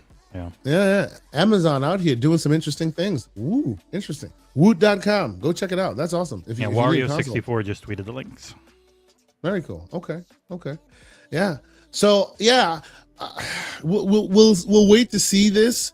I initially thought this was a really cool move when they allowed it, right, during the whole ABK thing. They allowed the unionization. It was a whole thing. People thought it was a ploy, right? And now more and more teams are being allowed to do it. I would have expected this would change the landscape of gaming a lot sooner. Like a lot more unionization would happen, since they are pretty much one of the biggest publishers, and they're allowing this to happen across the board. I'm surprised that it's taken so long for more and more of these to build, but hey, it's all good. It's all good. I hope it leads to more rights for the consumer and for the developer, against these corporate entities. So we shall see. But all right, let us move forward. So speaking of Xbox, because we have an Xbox roundup, but we'll do the Xbox. Oh, just fun fact about the Steam controller: the puck does not transfer data. Apparently, if you need to do a firmware update, you have to plug it in directly. Yes, it does. Yeah, you have to. It's the 3 pins attached that will then allow it to. Yep. So let's speak a bit more on Xbox here. Project Greenleaf. Have you heard this whole Project Greenleaf? Yeah, everyone's favorite source. Moore's Law is dead. Moore's Law is dead. Yes, it's a rumor, speculation, but it's the type of thing that they would do. It's a piece of paper he gets, and the stuff he's always wrong about, or because he said in the past, like the first time all the next gen Xbox stuff came, he pushed it as maybe it's PlayStation because he's a PlayStation focused audience and he wanted hits. Yeah. So the reason why I want to talk about this, though, is it is very plausible. Yeah. Because the technology, and I read through what he was saying, and just as a high level, so folks understand, it's called Project Greenleaf. Basically, he purports that Microsoft is working on a power saving initiative for all aspects, but it will mainly benefit Windows handheld gamers, right? Like specifically for them, because that's where battery life is important, and their goal is to reduce battery life to up to about 30%. They have 2 profiles they're building right now. They have like the one called Power Optimized, and then they have another one called Power Optimized Plus. And depending on which one you choose, developers have to pick one, and you scale your game to meet one of those criteria. That means it locks certain resolutions, it caps certain things that waste resources in order to adhere to those various profiles. And if you're able to meet it, then you get the benefit of it. I think they're doing something like let's see. They said something like the developers who do that will get a higher level of placement as far as marketing and things. So they're really trying to push it. So if you are a developer who chooses to adopt it, Microsoft now will use their energies to single out your game and give you more marketing pushes, things like that. Look, I really think this is an interesting thing. It's rumored, it's speculative. I hope it's true, because battery technology is not easy, right? Our hardware, we were heading down the path of very interesting innovation, but of course, the world as it stands today in the technology space has become a little difficult. So I don't foresee new great tech show up that's cheap, right? So where we will win here, or where we will move forward, is in software. It has to be in software, so that you can kind of reuse and continue to use the stuff that you already have and make it worthwhile. And this sounds like a very interesting thing. He said that there are internal tests with Fortnite and a few other things that seem to be significantly showing some results. So, Jesse, I know it's rumor and speculation. We can throw salt over our backs if we want. What do you think, sir? This is the type of thing that normally he'll get like a piece of paper or documentation for something, and this one's very easy to interpret and doesn't need sensationalizing. So I could definitely see it, because their whole K2 initiative around Windows, and really, I think finally being a little embarrassed that Bazite can translation layer run games better occasionally, not all the time. There's cherry picking that goes on, but like the fact that it can happen at all. It means you've just been ignoring drivers and various things on Windows for far too long. So I think this has been the main thing they've been focused on, because when you're doing a console that can also play PC games, because I know a lot of people would be like, oh, it's a PC, not even a console. It's like, no, it's going to be a console that can play your PC games. Getting that PC side of things better and locked in is key and very necessary. the battery life on the LIX is pretty good most Yeah, of the it's decent. time, but Yeah. it can be better if you're running a Linux distro on it, because there's Yes. just less overhead, even with Xbox mode running. Funnily enough, I've been trying to play more Donkey Kong and Mario Kart World on this thing, and it dies in like an hour and a half. And it drives me insane. So more handheld battery life is a very good thing. Always better, yeah. Yeah. Yep. So Yep. the Wizard with his new role, which we still don't know what it is, Shout out to but it the seems to be Wizard. higher and higher. With his beautiful long beard as we all hang out His with him. name, yes, absolutely, yes. Looking forward to it. We actually have a name for him. It is Gandalf the Grey. Gandalf the Grey, we call him on the Yeah, Discord. Yeah, the last two Gamescoms, we've gotten to hang out and chat for a while with him and some really nice members from his team, Nicole, I believe. Yep. Last year, yep. Looking forward to it again, to once again ask a bunch of questions that he can't answer. You can't answer as we do. Yes, right. That's right. Hopefully there'll be some more info in June or whatever, but probably not. It's probably later in the year for Helix, but it's super exciting. They're again saying and moving towards all the things we begged of for years, which is why I think a lot of people are having a hard time like taking it in that they've turned They're that actually corner. listening finally. and I've talked about it a little bit on our show where when Satya moved from I'm the head of everything and I see nothing to I'm going to the engineering side, and now one of the first things he did was like, oh my god, you guys don't like AI? Stop using the slop word. It makes me sad. I think that change was when he was like, this AI thing, I'm not an idiot. I do know where it's going to work and where it's not. We're going to start yoinking it out of your face in games and in PC, especially after we found out ChatGPT was really trying to sell them on AI and gaming, and everyone's just kind of like, no, the customers don't want that. Still a lot of money being made here. So this feels like continuing on the path of actually trying again, instead of what's a solution we can find for our AI problem to, oh, these are all real things people keep complaining about and asking for. Now we're going to actually finally focus on them. So this makes sense. See, Mr. Two Opinionated, you and I are one and the same, sir. So I play a lot of Crimson Desert, okay? Crimson Desert, you cannot play without some kind of guide at some point. Look, if you can do it, you are a better human being than me. I didn't have I try. They didn't give us anything for the reviews. We had no guides. It's insane. That game is so, and you miss so much. So eventually you will need some kind of, hey, have you tried this? Hey, did you go here? Right? And I don't want to go guide diving, because that then turns into a 3-hour thing when I could be spending 3 hours playing the game, right? So what I've tended to do is on the game bar, they have the AI Copilot. I never use Copilot. If I have AI, I use it for so many things. I use a Copilot for work. I develop agents for work and all this. I don't use it at home, but it's there. It's convenient. It's in game. It's about to go away. Press the button. I pressed the button. I said, what should I do? And it actually responded super well and accurate. Got me right into my game. I was like, wow, holy crap. Now, I say all that to say, Mr. Two Opinionated, all they needed to do, instead of calling it freaking Copilot, was call it Cortana on the console. Maybe had you led with that, it wouldn't have led to where we are now. Because, in the way it works now, at least on the PC, right, on the game bar, if you want it there, it is quick, it is convenient, it is out of the way, it is never in my face. It is excellent. They should have led with that, and now it seems like it's too late. Oh well. And they ruined Cortana by having her be a really bad chatbot a while ago. Right.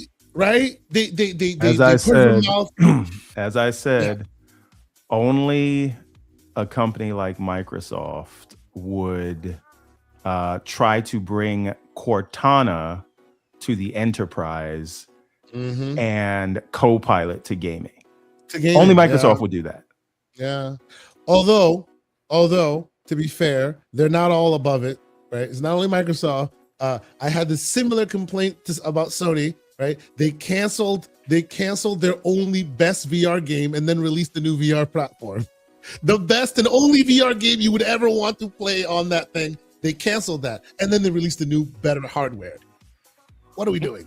They Series all do X these. is sold out on Woot. That was fast. Ooh, that was quick. That was quick. Fantastic. I hope some people here got it. But all right, so told, you know what? I'm not going to be slanderous. Yeah. Go ahead. I'm not going to be slanderous. Not today. We have company. Sure. All right, Jesse, you're gonna be here more often. Can I keep him on his best behavior? Otherwise, there's a lot of shadow boxing. No, it doesn't work like that. If Jesse comes by enough times, then he's one of the family, and then there's no reason for me to hold back. Then there's no reason for you to not shadow box in his presence. Exactly. Understood. Exactly. But needless to say, let's move on from this one. It's like we used to behave when Paris first started coming here. Now, now he's been here enough. He has his own key. I DM'd you a breaking, an amazing news story I just saw on Discord. It's not even a news story. It's a game coming out. I had no idea it existed. It looks amazing. Oh, excellent! I will check it out. It's you are. It's coming May 29th. I can't wait, sir. That is amazing. Okay, yeah, just some. Okay. There's the eShop is wild. Can we get it in the private chat here? What are we doing, people? I feel so left out. Oh, he feels left out. Put it in the private chat, would you? Anyway, let us move on because I don't want this. I don't want to slow us down here. Real quick, Pick Confusion. I hope I got that right. Member for 22 months. Thank you so much. He says, "Good morning, happy Mother's Day, peace and blessings to all. Peace and blessings to you. Thank you so much for being here." And then, of course, the great Floodzilla. Our contingency from the Penguin Nation. He says, "Bring me the Gabe Blissey." Damn. Okay. You do you, sir. I have no problem with that. Anyway. All right. So let us move on. Oh wait. Okay. We'll talk about that after. I don't know what I'm looking at. I want to talk Nintendo though, because he did show us a Nintendo game. Oh my God, that is wild.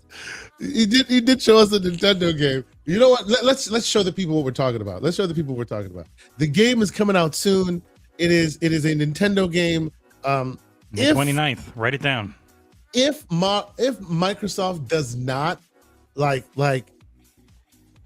if they don't do something about this, it's a Travis democracy of epic proportions. Okay. So this is Dead Gears. Space of War. That second tab is a trailer too. It looks awesome. I just would like to say Nintendo will not even give me a dev kit, and then they allowing stuff like this to come out. Dead Gears, Space of War, coming out soon,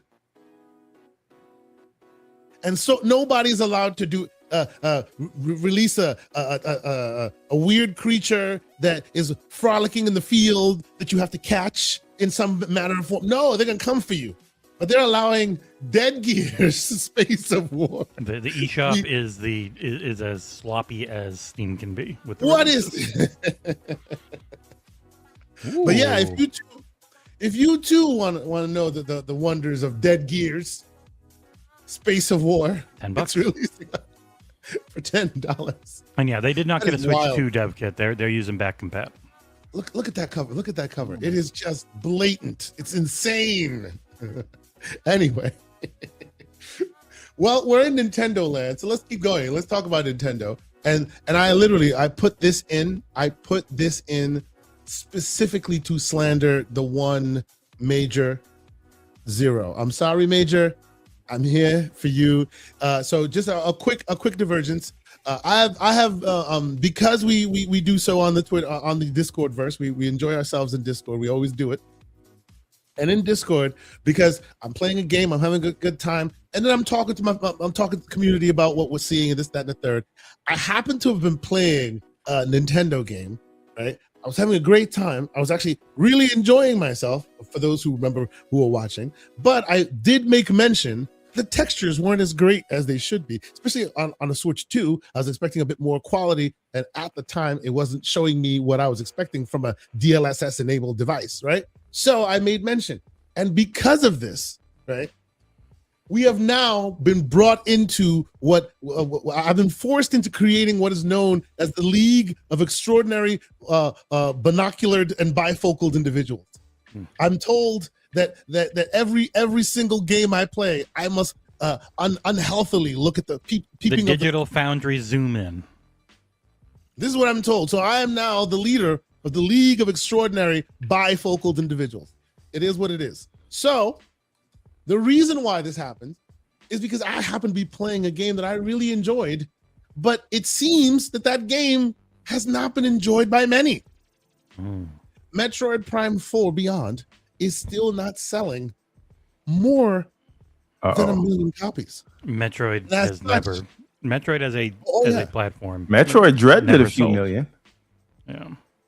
As such, when they did their whole numbers and they came out and they were talking about it and all this, Samus, the queen, was nowhere to be found.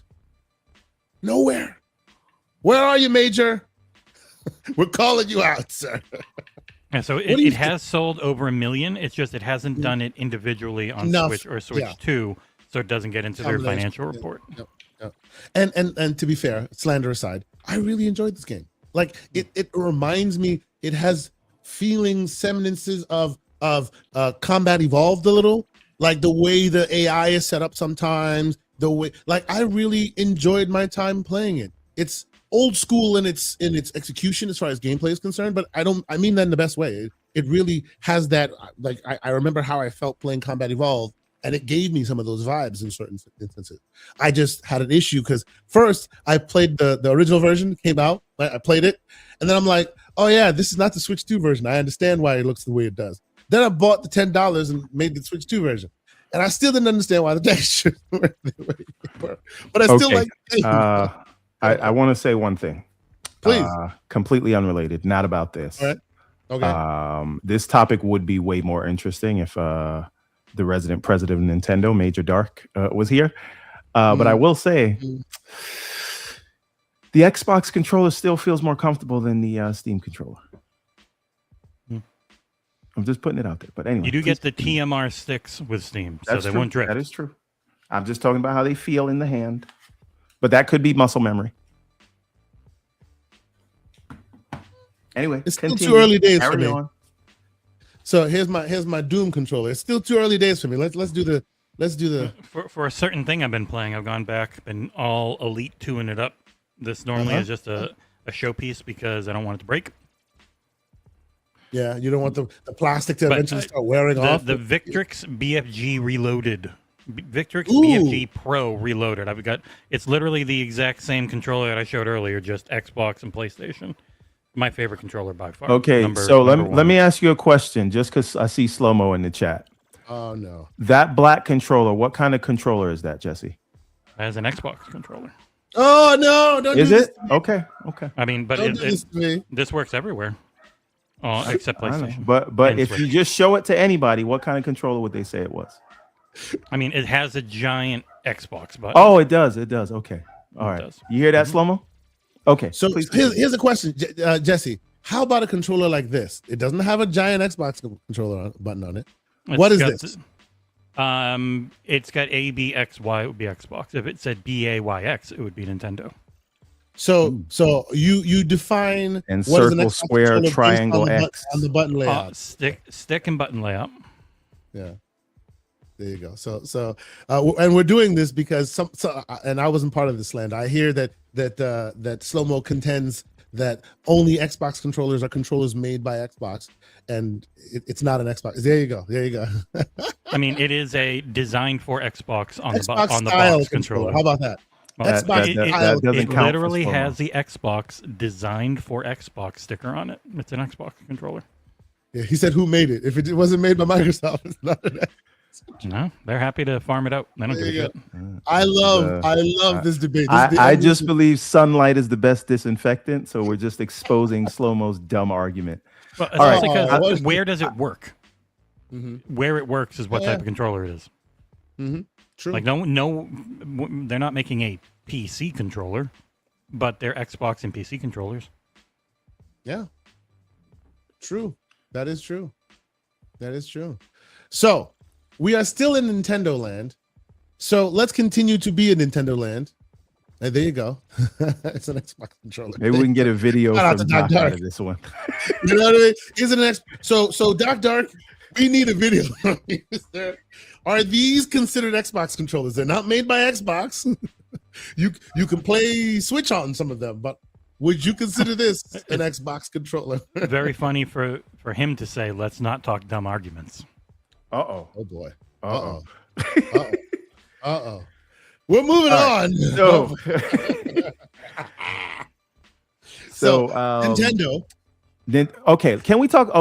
We're at the price increase now. Yes, as presented by the great folks at Day One. Shout out to John and the great Jesse Norris covering it. The prices are going up. Did we expect it not to be the case? I don't think anyone was really surprised at this. I'm surprised the Switch is going up in Japan so much, the regular one. Yeah. But here we are. So, Jesse, what say you, sir? Will this in any shape or form affect this hardware at all, or are the Nintendo fans rabid and Legion, and this thing's still gonna make it? What do you think? I think people always go in like comparisons. Comparisons are the easiest thing, and they'll be like, it's gonna sell less, but it's gonna have cost so much more than the Switch that I think they'll be fine. They have diversified into media and movies and theme parks and stuff. That's where their growth is. So a lot of these we refuse to lose money on our hardware, because even in the first year of a new gen, they were like 15% profit margin, which is insane when like Microsoft and Sony lose money the first couple of years of a generation because they have to eat loss. And Nintendo's like, no, we're not going to do that. But our prices, I think someone worked it out based on what they said. Their pricing is going to go up. They're going to have to spend $40 more per system. So they raise the price by 50, including more than 50 if you do the other countries and what their money's actually worth in comparison. The surprise always is when they raise it in Japan, because they have the super cheap model in Japan. But now that like everything just going up is surprising. That's an interesting factoid about Japan, because right now in Japan, the Switch 2 is more expensive than a PS5. Wow. Yeah. At the floor, right? Holy. But again, I think that some good points from Nintendo is that even in relative to this market, 500 is still relatively cheap. And they have I think they've done 20 million in the first year on shelves, which is unheard of. I believe that there's something like 12 or 15% ahead of where the Switch 1 was at this stage in the life cycle.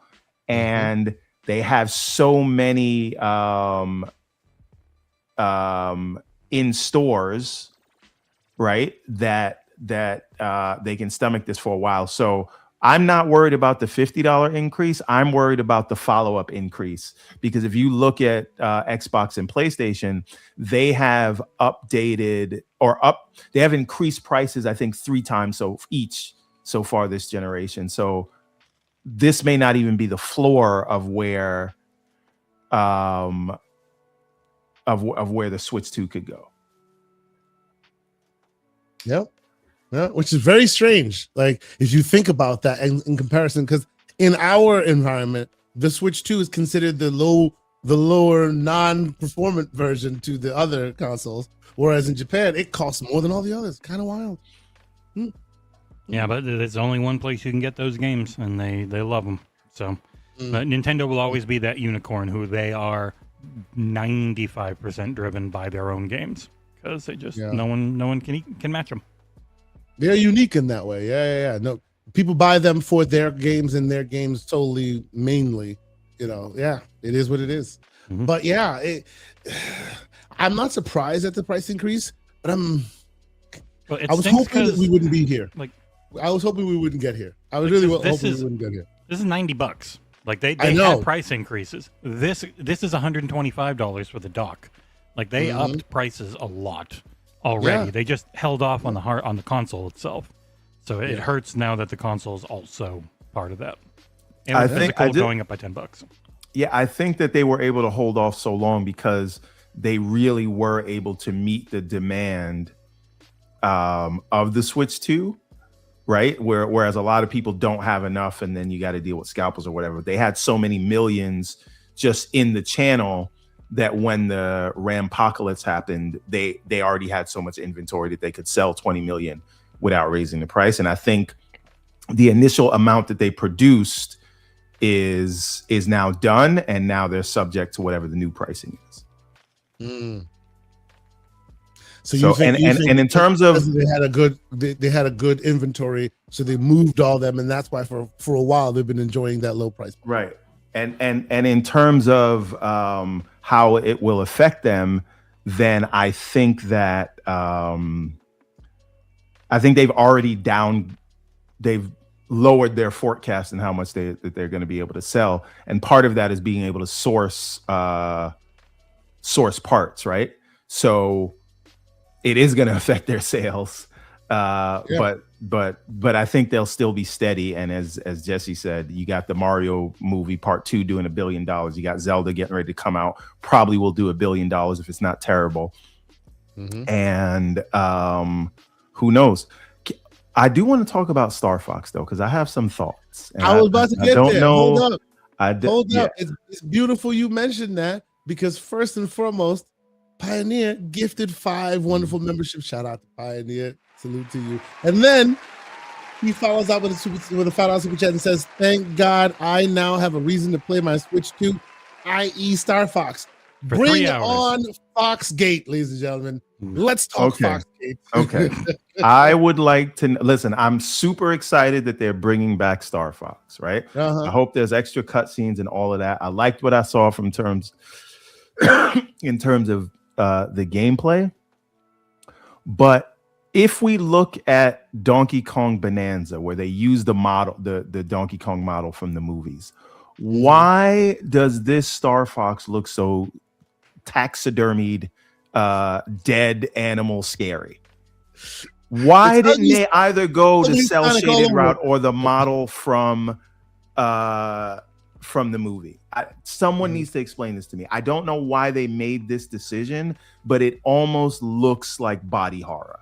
It's if you ever look at the Super Famicom box art for Star Fox, they were puppets, and they went and made them look like those puppets. Yeah, but it's not. It's kind of scary. It's just. So I was talking to the guys real quick. I was talking to the guys on Discord about this. You know, there's a game in 2018 called Starlink. It was made by Ubisoft with the assistance of Nintendo. It was one of the last forays into like physical tchotchkes that affect games. So you'd have a controller, you'd have all these things. I actually have the Star Fox character and its plane and everything else. You could play it inside that game, right? If you happen to play it on Switch. Any other version of it, it's on PC, it's on Xbox, everywhere else, has all the other normal characters that Ubisoft did, but for Nintendo platforms, they ingested the Star Fox characters as well and made it seem like they came from another, like there was a wormhole and they came in. They added it to the story. Very cool. That 2018 Star Fox like integration into this game looks way better than this game right now, which I'm just like. But it's weird because while I get not liking the art style, the actual like fur physics and the texture quality and the lighting and the cinematic quality of the cutscenes is not what you normally get from Nintendo. It's all love really good. the water effects, but like, look at that. If you did the same game with the model from the movie, you had something right there. And by the way, there's a cell shaded thing. Have you seen some of the cell shaded stuff that they could have gone with? There's a cell shaded model for all the Star Fox characters. Yeah, they had their really cool cartoon like intro stuff in the Mario movie that looked really nice. Right? So you could have gone with that. You could have gone with what's on screen, and instead, this is the one for Starlink. That looks better. Yeah, it does. It looks like he's been eating ass. Oh, hey now. now I not to take away from this. So you see what I said? Cord Weiner agrees with me. It's a scary sort of taxidermy thing. right? It's like a dead fox head that is on a mount. Close. It's too close to realism. In a cabin in the woods. Yeah, yeah. But this also did make me think of a game that is coming out this year, Wild Blue Skies. Okay. Which, and when you see it, you'll know it. But there was a demo out. It is basically inspired by Star Fox. They showed this off a year ago, maybe more. I remember it. Yeah, and it's totally a cartoon, basically. It's animated. But yeah, let me but it does look actually great, and it like I'd actually probably rather play that than this. Why don't you give them a shot, man? I know that they knew what they were doing when they did this, right? Like we knew this when you saw this. This is what we're talking about here. This is what is it? Wild Blue Skies. Yeah, you got an indie studio doing this, right? And Nintendo has the IP that we all love. But I'm sorry, this looks better. Character models look better. The what's happening on screen looks better. And I understand they're doing a remake of a Nintendo 64 game, but they did add a lot. I feel like with all of that, why do you have the indie player? How long before Nintendo sues these guys is what I'm saying. So because you know when you do better than Nintendo, they get mad at you. Everborn, a little bit about that. Why would they once again remake what they've remade already? Like they've remade that already. Star Fox 64 was kind of a remake of Star Fox, and then they had Star Fox 64 3D, and then they had Star Fox Zero, and now they have Star Fox. Yeah. So it's like the fifth time they've made mostly the same and 2 or 3 hour long game. I'd rather play this. What you have. Yeah. It's weird that they don't seem to want to move the story forward. Just keep reminding people of what they first did. It's weird. And every time they do this, people reply that this means they're bringing it back. And it's like, this is the fourth time now, so maybe it means they'll do another one. Bringing it back, yeah. But it's also $50, which is a lot for a very short game. I don't know. I just feel like when they did the first Mario movie and they gave Donkey Kong the big intro, then they gave him a proper game. Why not do that for Star Fox? Yeah. I'm saying all of this. I'm probably gonna get it anyway, just because of nostalgia. It's just hard to see an indie studio doing better than what the big guys are doing. I appreciate their attempt, Everborn, because guess what? Star Fox was just shown so wonderfully in the new Mario movie. Spoilers if you haven't seen it. He's in the Mario movie, and shortly after, what do you have? Content. Is it great content? Is it perfect content? No, but it's content. Excited though. Exactly. Right after the Fallout TV show, even season 2, I wanted a remake. I wanted something. Yeah, come on, guys. You should have played 76. They put a lot into that. I'm not an online only kind of. Yeah, I'm not that kind of person. So I appreciate the attempt. You know, they tried. It's good. Okay. Right. I mean, this is no more of an attempt than the content that was added to 76. But sure, I'll take. Yeah, but at least it's a new product that you can get excited about, right? A new product. It's a remake of an old thing with some new skin on it. For $50. It is what it is. It is what it is. Okay, so Hollywood Rules, who's a great member of our community, who's been here for 14 months. He says, "Happy Saturday, my fellow graybeards. Wishing your wives very happy Mother's Day. Maul is outstanding. Thank you for keeping me company as I work. Salute to you, good sir." And I agree. I find myself wanting the next episode of Maul as soon as possible. It's really good. They've done a great job there. You know, I love Star Wars. The best looking 3D animation, just because of the way they did it with the oil painting style. Yes, absolutely. Yes, the great Lucius Augustus, who has $5 super chat. He has finished Crimson Desert, and even with all its flaws, he says it's a 9 out of 10. Incredible sequences and the final chapters, amazing exploration. 319 hours. Damn. I was only 110, but that was in a week and a half. Okay. For the review period, because there's a 20 more hours on top of that, but then they did an update that broke the saves, and I had to replay. Wow, that sucks. Yeah. I'm interested if any of the reviewers And I know that's like impossible with all the games are out, but I would be interested in any of the reviewers who had initial thoughts based on what was available at review time versus what you can get today. Yeah. Because there's so many quality of life updates. I think that would probably solve a lot of the complaints in half of the reviews. I don't think that game would score in the 70s today with the version that is out now. With the way I know how people work in the review industry, I bet you it still would. There's just a lot of people that really did not want to like it. Oh well, that's the thing. That's another argument. Well, give it a few weeks, and it's already started happening with mixtape, and it's 93 will start dropping. Like people always come in because Crimson Desert was low 80s. Like even if you go back in time, Starfield was high 80s for a long time. It was the late elbow drops that, you know, the people that were mad that they didn't get it early. Part of that, but also like you can go look at Diablo 4 Lord of Hatred right now. There is a 2.5 out of 10 for that game that says this is an amazing expansion. But I don't like the base patch that hit the main game, and yet they still gave the expansion a 2.5 out of 10. Like scores are dumb, and I hate them, and I wish they'd go away. Yeah. Soltech, great member of our Discord, moderator, you know, Bandhammer creator, all of that. He's out there doing his thing. He is here with a $2 super chat. And he says, please subscribe, share out. And he's also excited for FanFest. He lives out there, so we'll definitely be seeing Soltech. Shout out to you, good sir.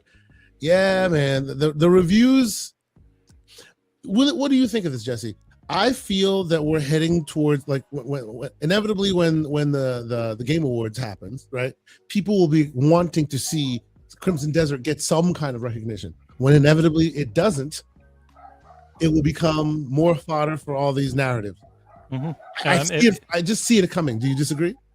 I mean, I think the only one has probably a chance to get nominated for is Best RPG, because that is always such a weird category anyways, where like games people don't think of as RPGs are in there. But the Game Awards are a very small group of people who can't play everything, having to figure it all out in the middle of the busiest time of year. Like it is the worst time to have it for an actual award show. It should be in March or February of the following year.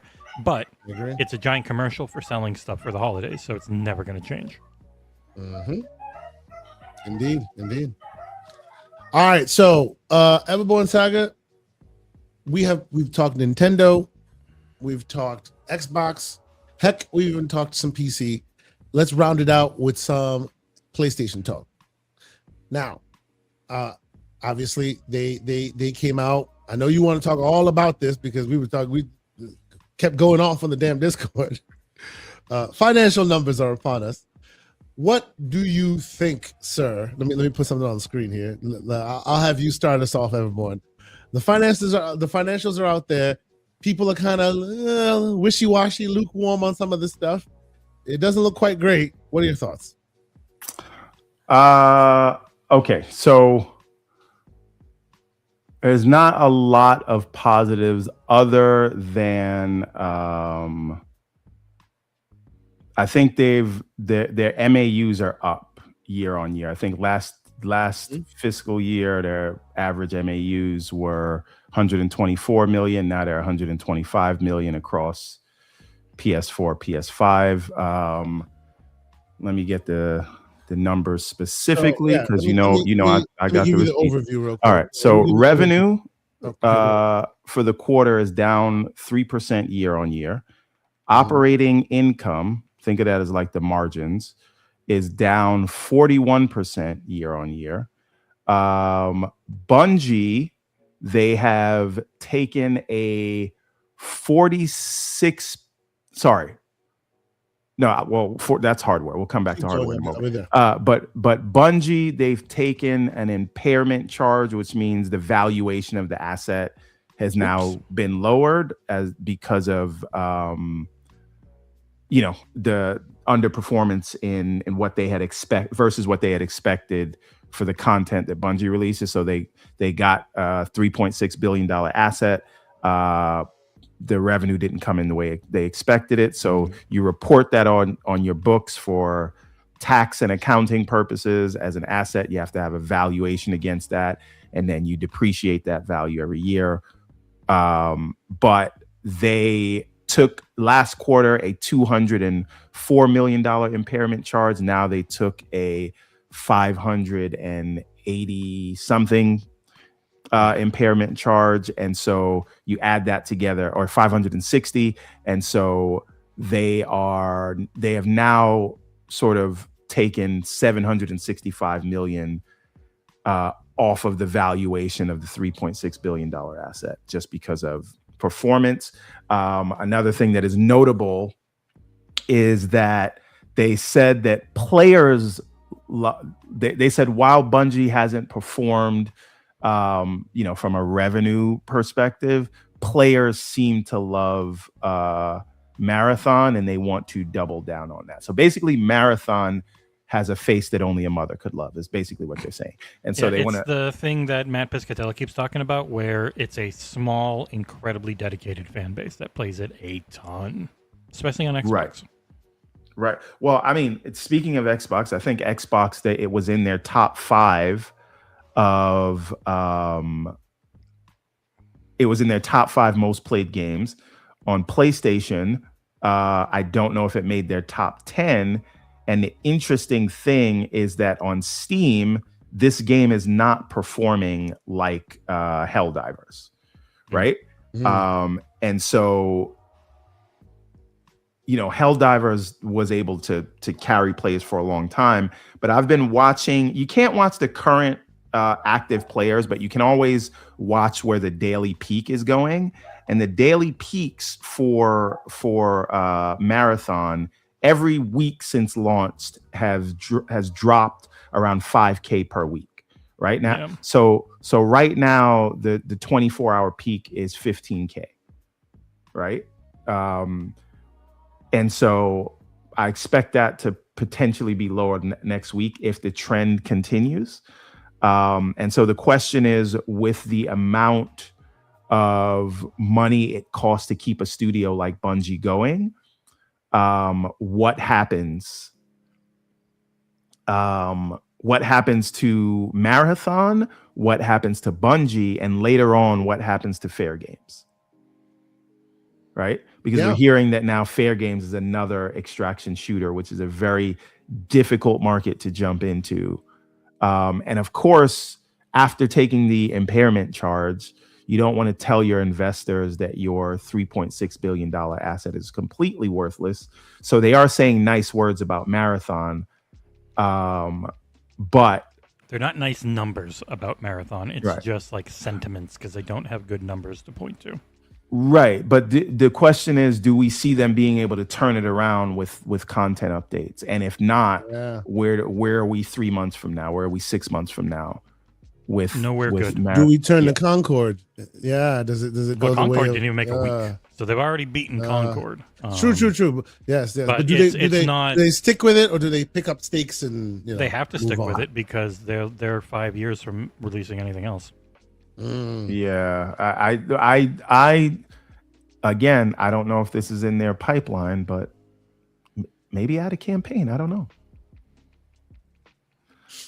But then that's probably going to be like $100 million effort. So yep, it won't be easy. It's not one of those things. They are significantly smaller than they had been. They're already like the whole Gummy Bears team was yoinked out and made its own studio under PlayStation. They seem to be like half the amount of people they were when they were bought, roughly. And a lot of people point to PlayStation and say it's their fault. It's like they messed. Jim's statement about he thinks they'll get more out of Bungie than Microsoft could even get out of ABK has aged rather poorly. But like milk. Pete Parsons and that leadership group were the reasons why Bungie is in this shape. Like it is on them. And they're all rich now, so they don't care. Yeah, true. It seems like they've gotten what they needed out of it, so let it be. It is what it is, Yeah, I'm kind of sad that ultimately it looks like Bungie has gone through a lot of chaos in its life cycle, but it always ends up somewhat unscathed.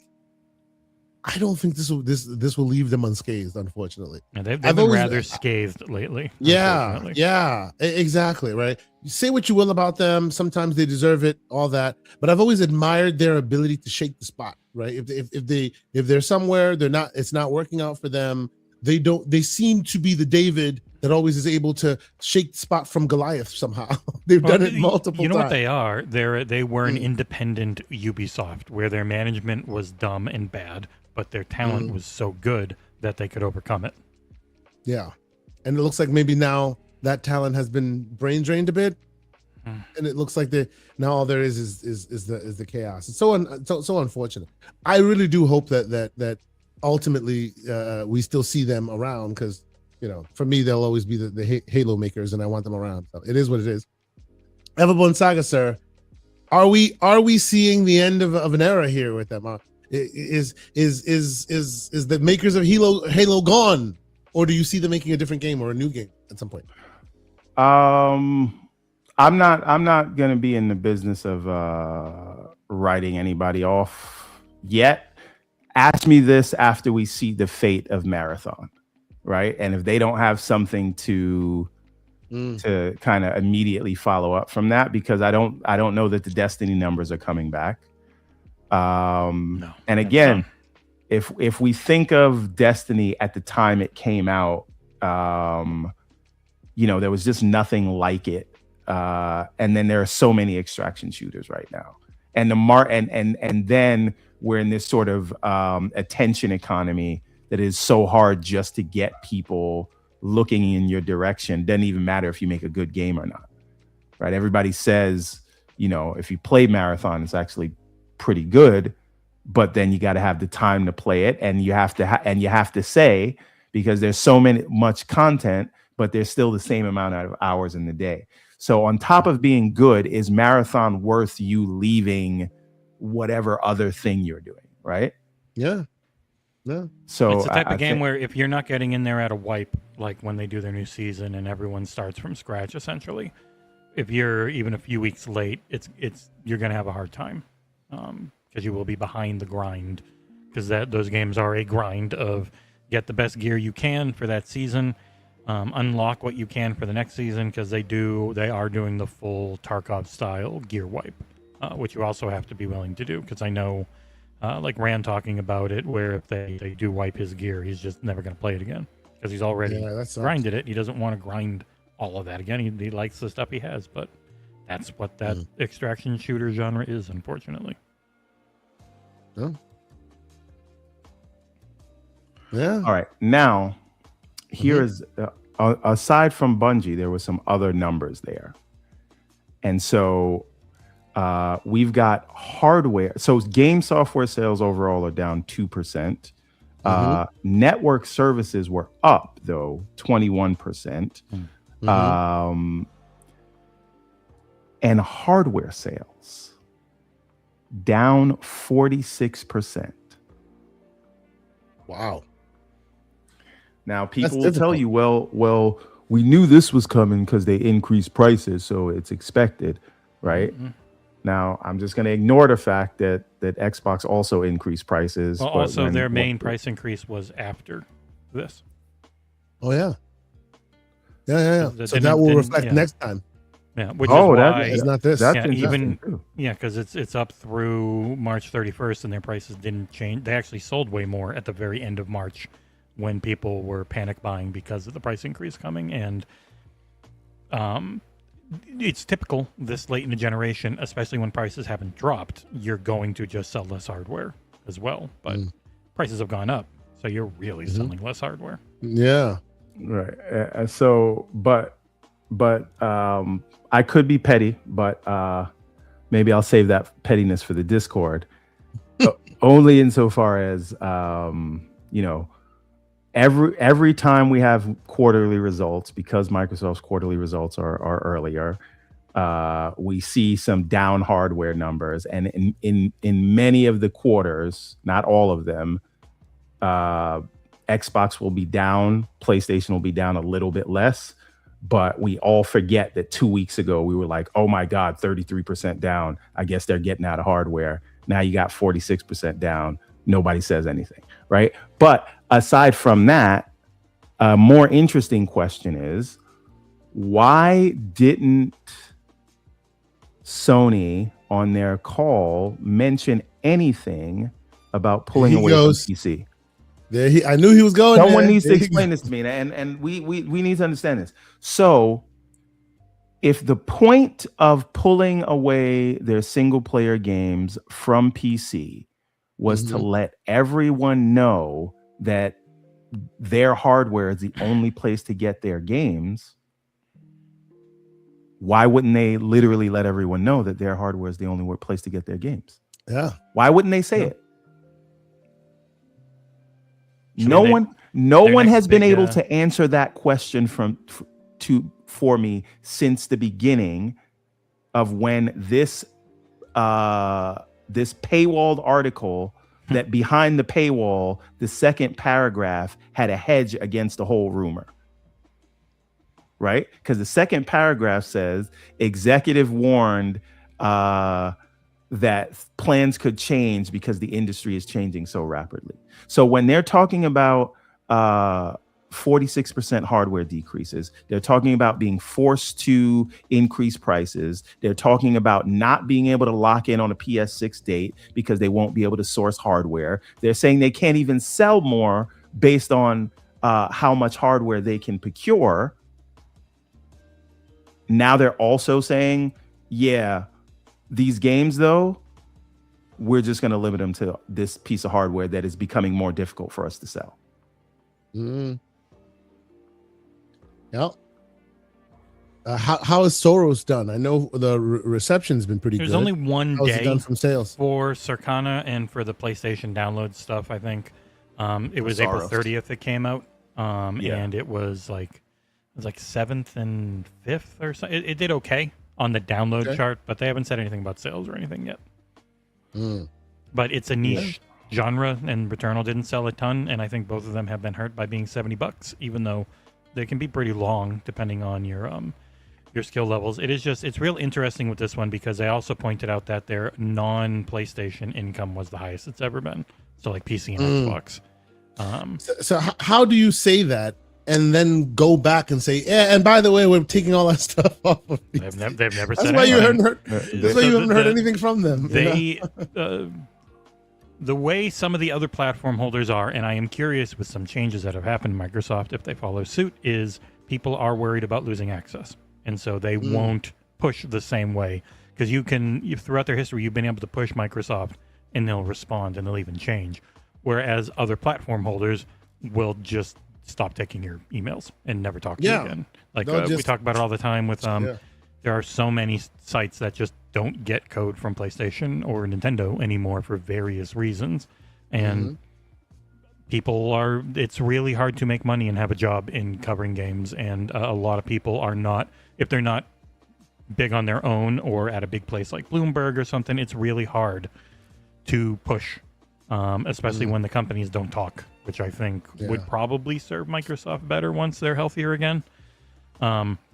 But yeah, like and I always get so much crap for it, but it's like everyone's making more money than ever. If it was just about sustainability, everyone would be fine. Like Microsoft, Nintendo, and Xbox and Valve and all of them are making so much money.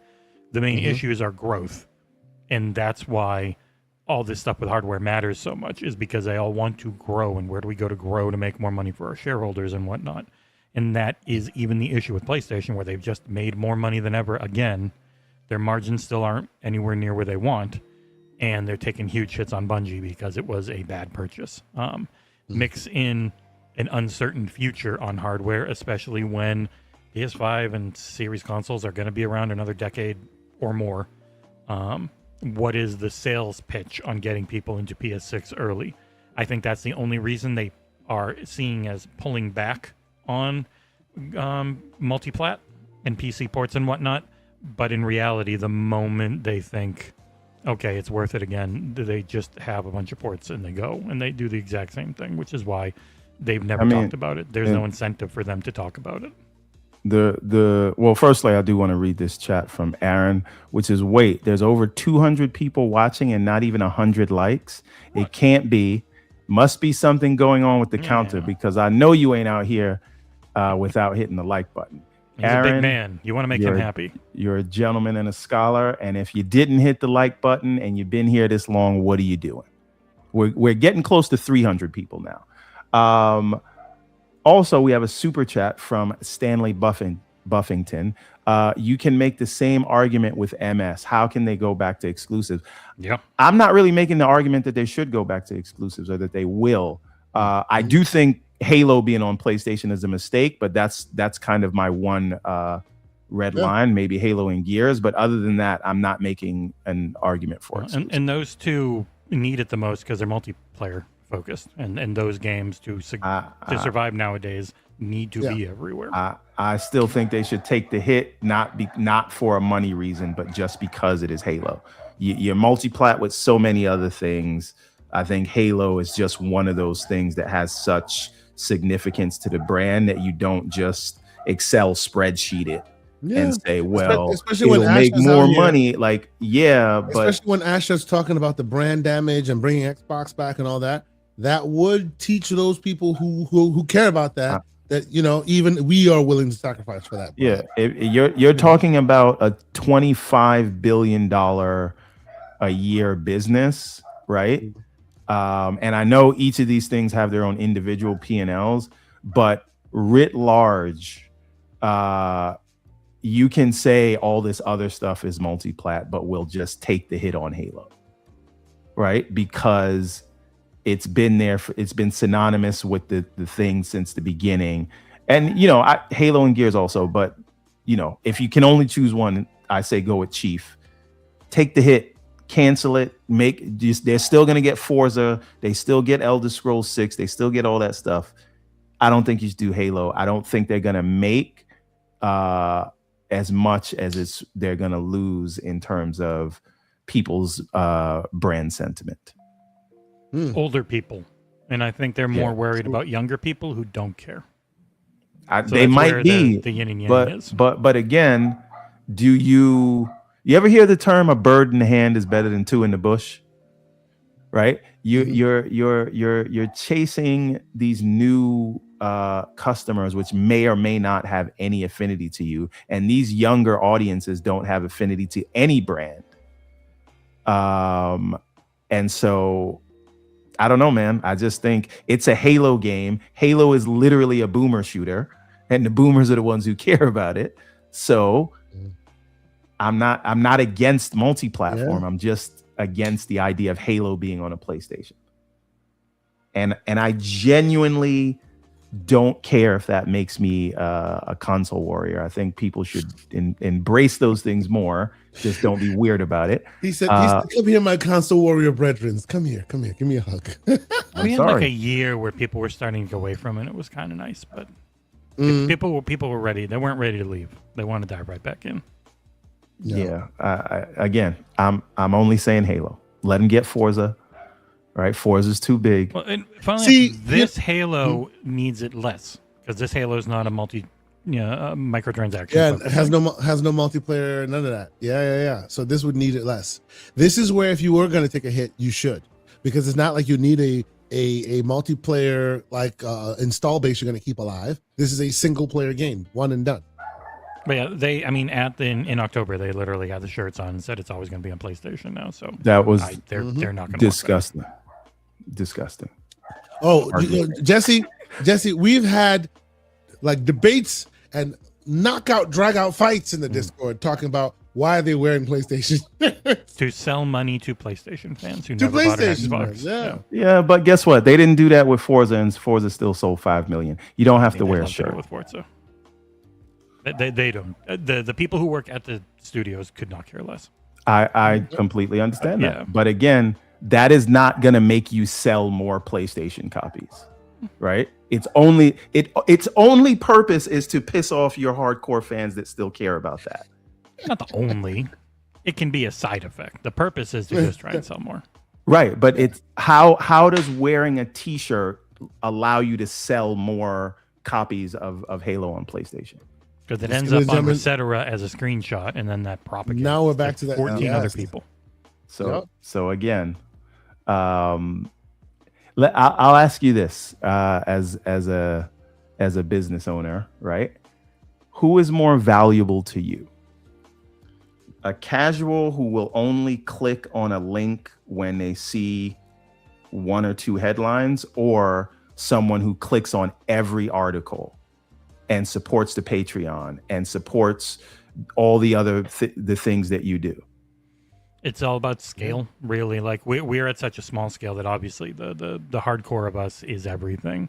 Whereas I think and I know we are the hardcore of the hardcore.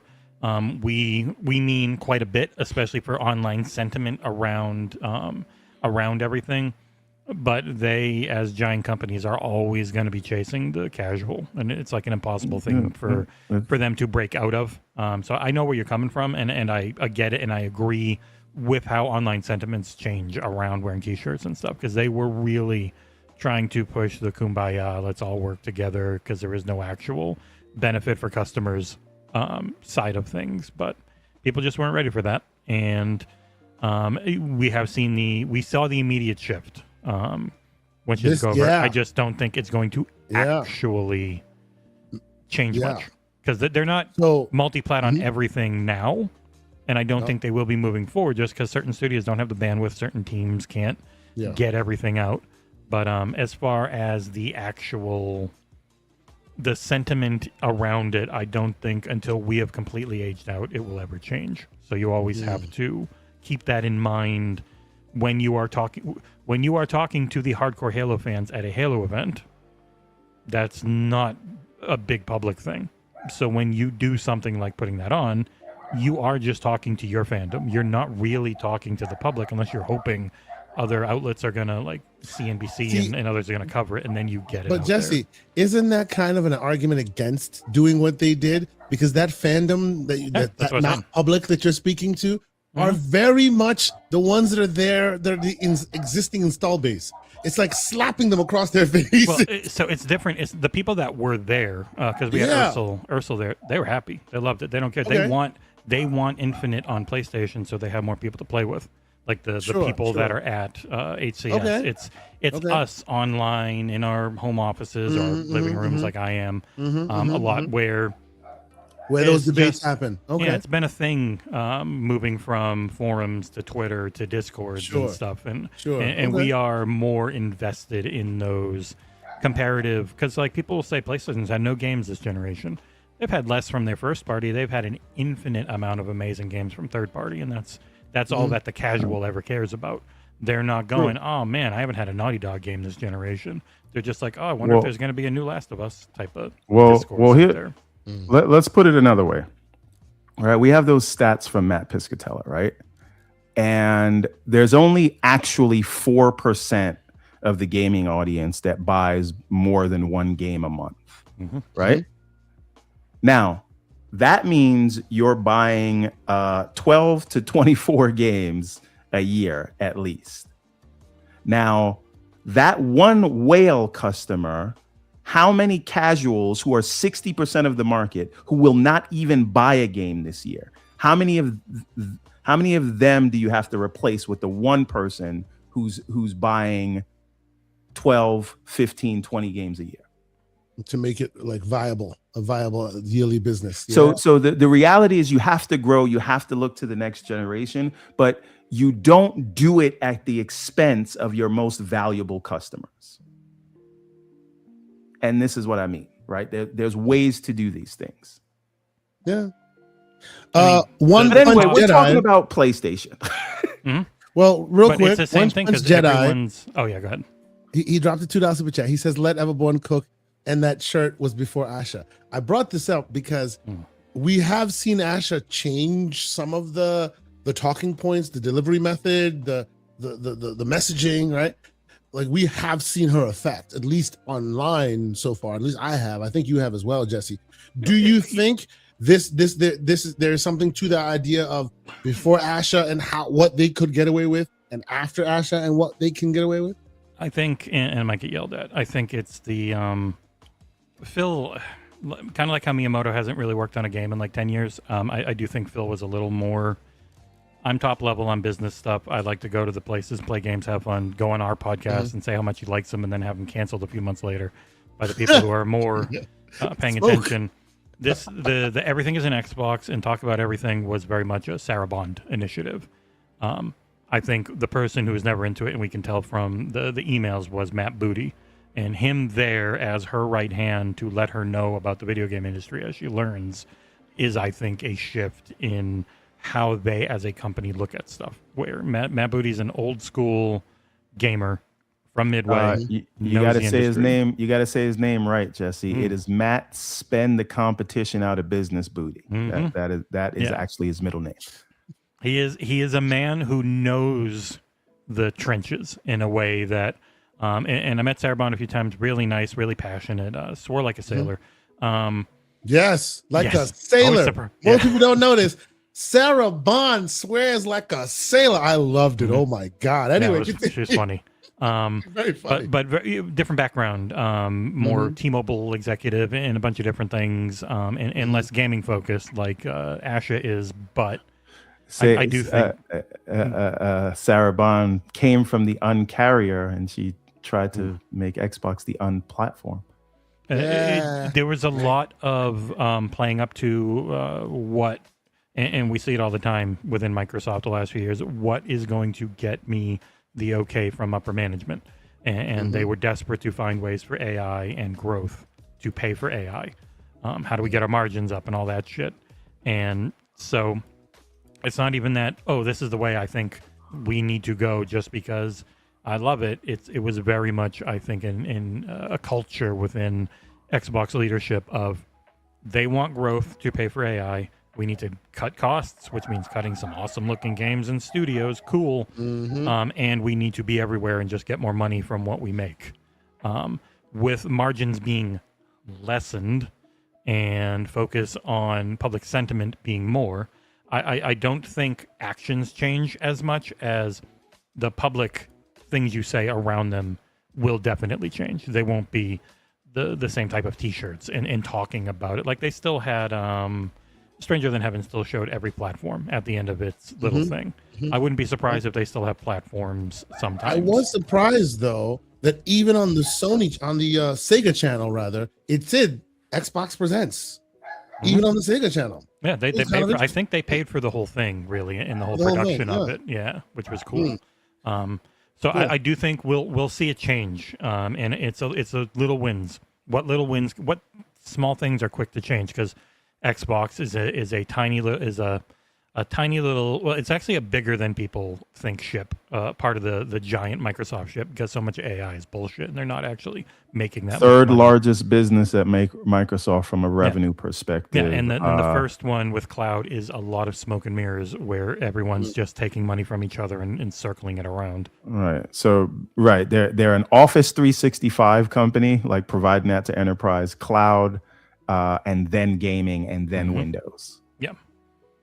And be ready for in June when Microsoft said Xbox is going to be down double digits and Windows is going to be down double digits, and everyone loses their mind again. Well, I mean, this is typical Microsoft, where when they're down, that is when they finally focus on the consumer, right? There's an old quote from Winston Churchill, which is, "You can count on America to do the right thing after all other options have been exhausted." Yes, that is Microsoft with paying attention to consumers. I'm not just that's not an Xbox thing. That's a larger Microsoft problem. But again, enough about Xbox. Back to these abysmal Sony numbers. Well, before we do, there are a few more. Let's get up in the conversation real quick before it gets the better of us. Lucius, $2 super chat. He says, "Seems like Metroid Prime 4 hasn't sold 1 million yet, as Jesse has pointed out. It has in fact sold 1 million. It's just done so separately, not one. Yeah, the two SKUs between Switch 1 and Switch 2. Yeah. So there's that. And then Mr. Dashi 87 with a MX50. I wonder what MX. What's the nomination? Mexican, I appreciate it. Mexican maybe. Appreciate you for one. I love microtransactions. Yeah, peso. Yeah, that's fantastic. He says so many people aren't keeping the same energy for the YOY year-on-year hardware decreases. Also, they released two 1P games, and there was a decrease of 1P sales. So yeah, the people are taking what they think is the narrative and driving it forward, while all the other real information is just kind of getting lost. You know what it is, and it happens every time. It's when Microsoft's earnings come out. Wow, Xbox is dead. When Sony's earnings come out, oh my God, the industry problems are so tough. The industry problems, yeah, exactly. Yeah, and the great Pixel Bit G, the lore master himself, he's here with a $10 super chat. He says Halo is not enough for anyone to care about Xbox hardware.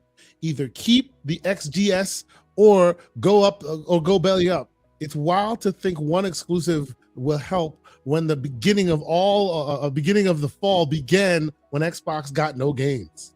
So it's not about any games, it's about the platform. Yeah.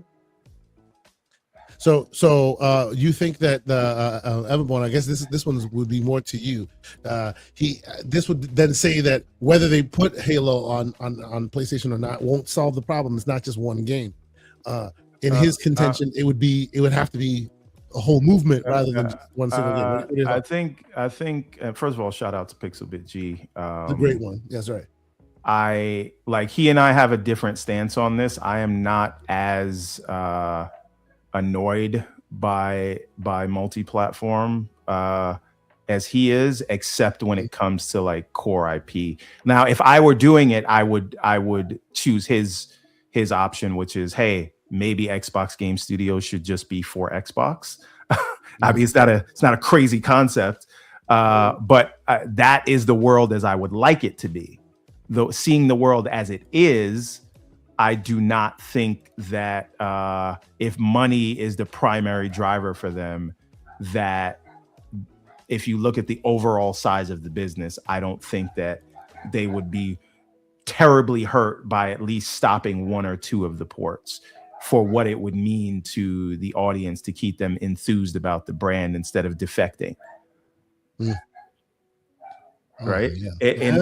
In their minds, they've either accepted the market as it is and said that there's no way, forget about growth, but there's no way to claw back any market share. But it also assumes that no one will go anywhere. Yeah. Right. It assumes that you're stuck there. You're not going to go anywhere. I am someone who has made the move to the house of Father Gabe, as they say. And, you know, it's going to be hard to get me back. And there's a lot of people that would do that. And maybe if it wasn't death of 1,000 cuts, you stick with it. Xbox fans have been very resilient and stuck with the brand through a lot. But the last few years of what was going on, it really graded their most loyal fans the wrong way. So, you know, if it's not worth paying attention to them now, right? It seems like now they want to focus back on the consumer, right? Father Gabe's house has many rooms, sir. Listen, you're all welcome. You're all welcome. Of course. But anyway, can we please? This is not about Xbox. About PlayStation. We talked about Xbox quarterly results 2 weeks ago. And then you somehow came back to PlayStation. There you go. Right. So back to the industry-wide issues. Yes. Let's go back to why it is that the industry. Yeah, so the sky was falling 2 weeks ago, but now we must look at macroeconomics and understand that these aren't just Sony problems; they're industry-wide issues. But my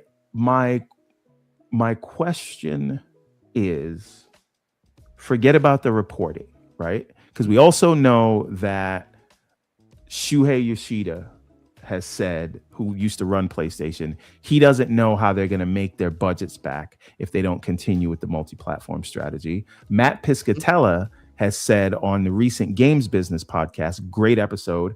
I do feel how you feel about Chris String. I think he does good work with the Games Business YouTube channel. Subscribe. He has really good, insightful guests on to come and talk about the industry.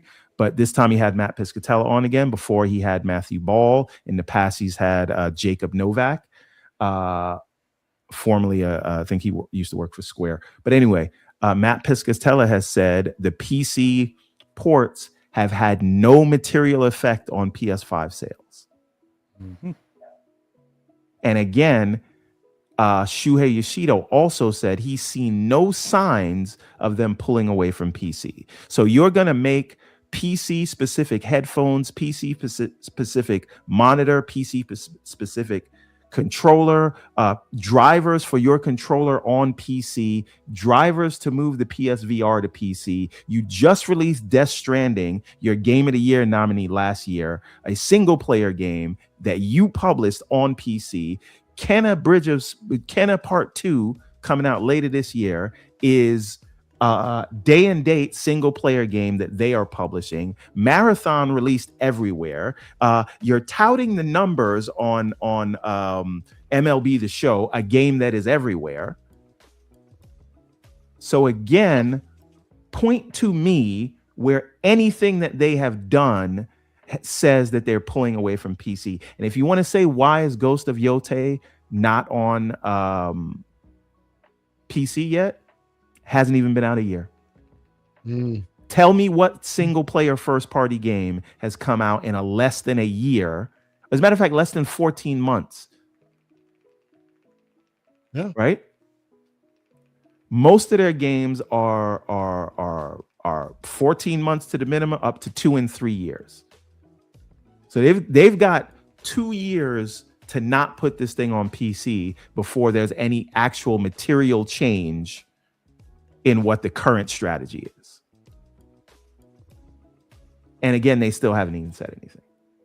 Yeah. It will be surprising if they don't say anything, and this would be the first time that Schreier says something like this and it ends up being completely wrong. This is why people put so much weight in it, because Schreier wouldn't be wrong. Schreier wouldn't be wrong. He put it behind in the second paragraph that you had to pay to read. He put it in the second paragraph that said the executives warned that plans could change as Sony adapts to the rapidly shifting industry. This is a rapid shift. Hardware sales are down 46%. You still want to put all your eggs in that basket? Yeah, true. And with GTA coming out, they expect to sell less simply because even though they have allocations for memory that Microsoft doesn't, but the pricing is so bad that they're like, we're not going to buy it until it makes sense, because they don't want to lose money on hardware, and they're probably close to it with the current costs now. It is an interesting time where, like, hardware sales are supposed to slow down. Companies are supposed to have their costs down throughout history, and then they can sell them at actually making money for way less, and that's when you get all the casuals in. With that not happening, I do think that their strategy on why, like Yotei and there's been Saros and Wolverine, if they come to PC, it'll be later with less fanfare, and it'll be after next gen's hardware, because they've already said, like, we're just going to start losing a lot of money as we ramp up for next gen, and then they will want to make their margins back and stuff, and at that point, that's when you turn the PC faucet back on. But the sentiment and the things changing, like, Schreier's not wrong. He rarely is. They're just they slowed down for now because they had been doing everything. Like Spider-Man, they did quick, and it was a really bad port. They did it so fast. So it's like a strategy shift that they assume they'll probably shift back on, would be my guess, because they will want to make more money once the generation's going strong. To me, we have actually not seen the shift. It is still business as usual for what they've been doing with their PC ports, right? Their multiplayers have been day and date since Helldivers, right?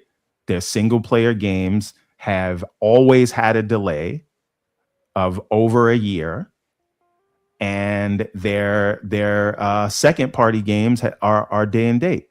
So until we've gone longer than 2 years, even 3, some of them were like 3. Yeah, exactly. So until we've gone that amount of time, there's literally no change in what they've done all generation. Now, what people expected is that they would veer towards day and date. And I think maybe that policy is what has changed. But in terms of things going to PC, if they were moving away and they wanted to use it to drive console sales, it makes no sense for them not to actually say it. Yeah, because that would then spur you to come buy their hardware or their game. Well, because their marketing many of really us are waiting. pushes only on PlayStation around Yote and other stuff at launch, even with Death Stranding at launch. Even though I think we knew with Kojima they want to keep him happy, they'll put it on PC. Tokon's coming to everything. Like when you got the Marvel license and it's multiplayer, I expect PC day and date. We know that there were plans for a port of Wolverine. But I mean, Nixus helped promote it. Same thing with Soros. Mm-hmm. So I think it's all still there, and it's all still a thing they turn if they have to, especially if, as they talked about in their financial call afterwards, that their projection for PlayStation is to sell less than the previous year, even though Grand Theft Auto is coming out. Because it'd be normal, your last main year for a console before the next gen, you're normally going to sell a lot less unless you discount it heavily, and they can't do that because they also are spending way more to make them than if they were going to try and make a lot. But you've got the biggest game of the generation coming out, but I think people forget there wasn't a huge bump on 360 or PS3 with Grand Theft Auto 5, which was the year before the new consoles came out. So kind of setting up for a repeat of the same situation, but with interesting. Well, I'll be paying our $20 or $30 Project Helix upgrade tax on Grand Theft Auto, I'm sure. Oh, I've come out and said that I expect the non BBL edition, because it's in Florida, so they're gonna have the BBL edition. The non BBL edition is gonna be like $80 before you start adding the cheeks, and each cheek costs you an extra $20. You know what I'm saying? I know this is not what our show covers, but we need a space to discuss the fact that the Department of War, which is just a ridiculous name, released the UFO files. What? They jingled some keys with some of the yes. Look over here. It's so fake. And listen, I am not distracted from the other files that they need to release. Very much. But this is super interesting, and watching all the conspiracy theorists do things to themselves over these things is going to be hilarious over the next couple of months. Well, they're so fake looking that even like most people that are into UFOs or whatever they call them now, they get the different name. UAPs. They're just kind of like, what? No, this is all the dumb shit we've said is bullcrap for years. See, all I will say, and Everborn Saga knows what I'm going to say. I continue saying it every time this comes up. If you haven't done so, go watch Begonia. That's it. That's all I'll say. Go watch Begonia. That's it. It'll make sense after you've seen Begonia. That's it. It's fine. Remember who put y'all on the Begonia. That's all. Yeah. Everborn Saga put us on to Begonia. There you go. Okay. I will say it. So let's see. Yeah. So you know what? Let me catch up on a couple of these more. Yeah, go ahead. We move on here. Let me do a few of these, and then we'll put this one to bed. Pioneer with $5. He says, if Xbox doesn't have pillars like PlayStation and Nintendo on the console space, then what do they stand on? It's a good question, right? When they initially said that the pillars they used to stand on, they were throwing away, I was like, huh? My contention has always been, if those are the pillars and those are the things that you usually stand on, and you're saying you're throwing them away, then what is your plan to stand apart, right? And I'd like to see what that is. Whether it works or it doesn't, I don't know. But a company with that much resources saying that, I want to see what they think they could stand on if it's not exclusives. I've always thought that was interesting. Well, they're talking, even like when Asha said we're not gonna grow off the things we used to, essentially. Like, I don't think it's really changed for them, because the main generation they need to get on Xbox in some way is those. They do not care about those pillars. Like, their pillars are free to play and mobile and tablets and Minecraft and Roblox. It's such a different audience to go after while trying to make your all the changes now are retention. They want to keep us, the people that have been around forever.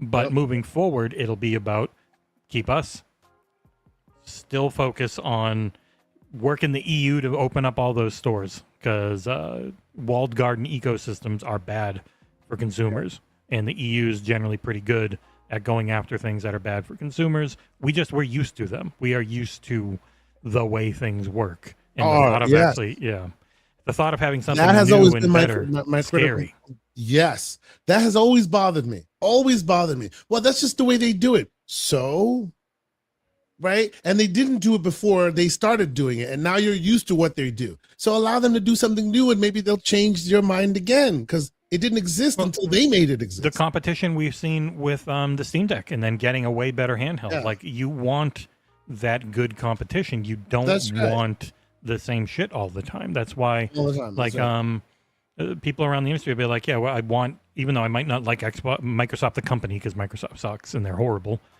As far as in the gaming space, you don't just want PlayStation to dominate the casual third-party market, because while everyone's always fighting for each other's time, like, Nintendo is the extra that we would get. They wouldn't be the only thing we have. There are plenty of people that are like that are more casual, but for us on the console we grew up, we have one side. You want that competition. That is everything, and how they figure out how to get that will be really interesting. And I do think you can play all the games the streamers you watch do is a huge incentive for younger audiences who don't care where games are. They are used to their games being everywhere, and when they log into them, they have their account. Doesn't matter where they are. No matter where I am playing Fortnite or Minecraft, I have my shit. Whether I'm on my phone, I'm on an iPad, doesn't matter. I got it, and that's what they want in the future. That's what they want. Yeah. Stanley Buffington, $5 super chat. He says Sony made more money profit and revenue FY 2025, and Everborn wants to call them abysmal numbers. Okay, bro. At least Sony will give all the numbers, unlike ... So there's that. He's coming for you, Mr. Everborn Saga. Stanley woke up this morning, and that's the thing. It's that he's coming for you. It's miserable for growth on the hardware side. So, like, if it was just about what people are making, they're all killing it. They're all making insane amounts of money. Yeah, it's all about the growth. Yep. BT Maverick with a 5. He says media is speaking out of both sides of their mouths that Xbox Helix is just a PC. Gamers Nexus / Digital Foundry showing what you can do with a hacked PlayStation. # just a PC. Yeah, we'll see. Right. Again, these are these paradigms that are known to consumers were created by a lot of these vendors. So they continue to use what they know to proclaim what will happen in the future. It's up to those guys to change the paradigm. What a PC looks like in 2030 can be completely different to what you know of a PC in 2026. So let's wait and see. You know, that's where I fall on it. Let's see. Parasite 82 Green 19, who's been a member for 10 months, says, "Hey, my fellow graybeards, keep it going." Sir, we appreciate you for continuing to follow and rock with us. Thank you so much, and thank you for you know watching and being so generous. All right. So I came for MJ Dark. I think he finally jumped. He started watching the show, and he probably caught up to the part.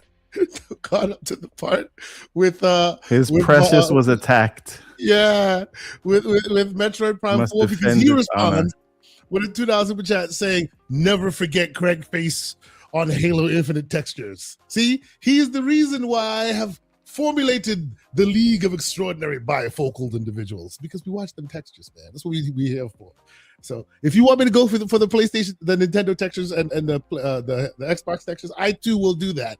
But I think you might lose there, President Nintendo. We'll talk about that in Discord. Anyway, Stanley also comes back with a $5 super chat. He says, "Lucius, can you point to me where Xbox has more profit margins than PlayStation?" You can't, bro. Nope. Where are the financial reports? Microsoft does not give you profit. So there's that. They did. The only thing we got was when Amy Hood said that margin improvements they were aiming for were met, but we don't know what that means. So if you look at the Microsoft earnings further than just Control F and then typing Xbox or gaming, you will see that the segment more personal computing, of which gaming is the largest sector. Now that more personal computing is Windows and devices, Bing, and then gaming. And gaming is the largest revenue driver of the segment. That segment writ large is at 27% margins. you can actually see that it's just not broken down to what's coming from where. But the largest revenue driver would really offset that if they were losing money or something. Wow. So I'm sorry, not to change the subject. I see Christopher 0555 says Control Resident is now play anywhere. Yeah, they put out a post about that. Yeah. When Awesome. they I think it was I'm still getting it January. on Steam, but that's great for those. You see the glizzy lover, ladies and gentlemen. It is what it is. Yeah, they had shown Xbox and Xbox on PC before, but this was hard confirmation. It is Play Anywhere. Yeah, that's great. That is great. I mean, frankly, I have the original Control on almost every PC platform because either I bought it or they gave it to me. So they got away from 505 Games, who made them have to do all those friggin' different versions and bundles and stuff. So they're self-publishing now. So excellent. That's great. Parasite 82 Green 19 has a great super chat. He says they released the UFO files to distract from the public from the big loss at PlayStation due to the Bungie fail. Yeah, no other reason. That's that's good. That might be the super chat of the day. Indeed. But yeah, so it seems like there's gloom and doom in equal measure everywhere, except on PC. Let me take off the console warrior hat for a moment, right? You've been wearing it all day, sir. I'm just saying. All right. Well, I'm only gonna take it off for a couple of minutes. Listen, and we only acknowledge this when the numbers are bad elsewhere, but today is one such day. The industry is going through very turbulent times. There is a post-COVID correction that they all had to deal with. There was a crazy growth curve for those 2 years during COVID, and there was investment to match that. And now players have. First of all, what I text Gabe at 3 a.m. is "Hey, big head." It's not stuff, but anyway, back to what I was saying. At the end of the day, a lot of the gaming industry overinvested during COVID. They overhired, and now we're getting a correction of that. But on the good news front is that if you look at where the industry was growing up until 2019, we've come back to that same kind of flat growth curve. So the industry has actually not gotten smaller. It is just we are back to where you know what he's talking about. That is a good callback. So the reality is the growth is on the PC side. The market is very mature on the console side. And if the market is mature, and so you don't have much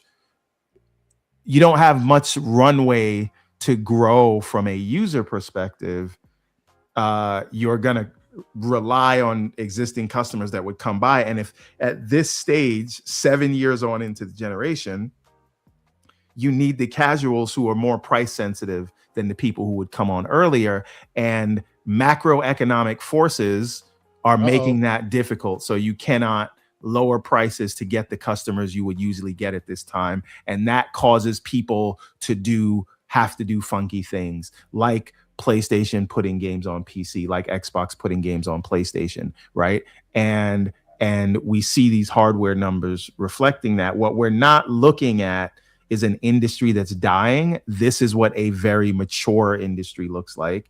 And again, something that is something that revolves around hardware so much at a time where hardware has never been more expensive to produce is why you're seeing a lot of these things happen. And then that's before you get to, again, the attention economy. So you're already fighting with TikTok, you're already fighting with YouTube, you're already fighting with Twitter, right? And now you're fighting with people's attention on mobile and things like that, because mobile is advancing.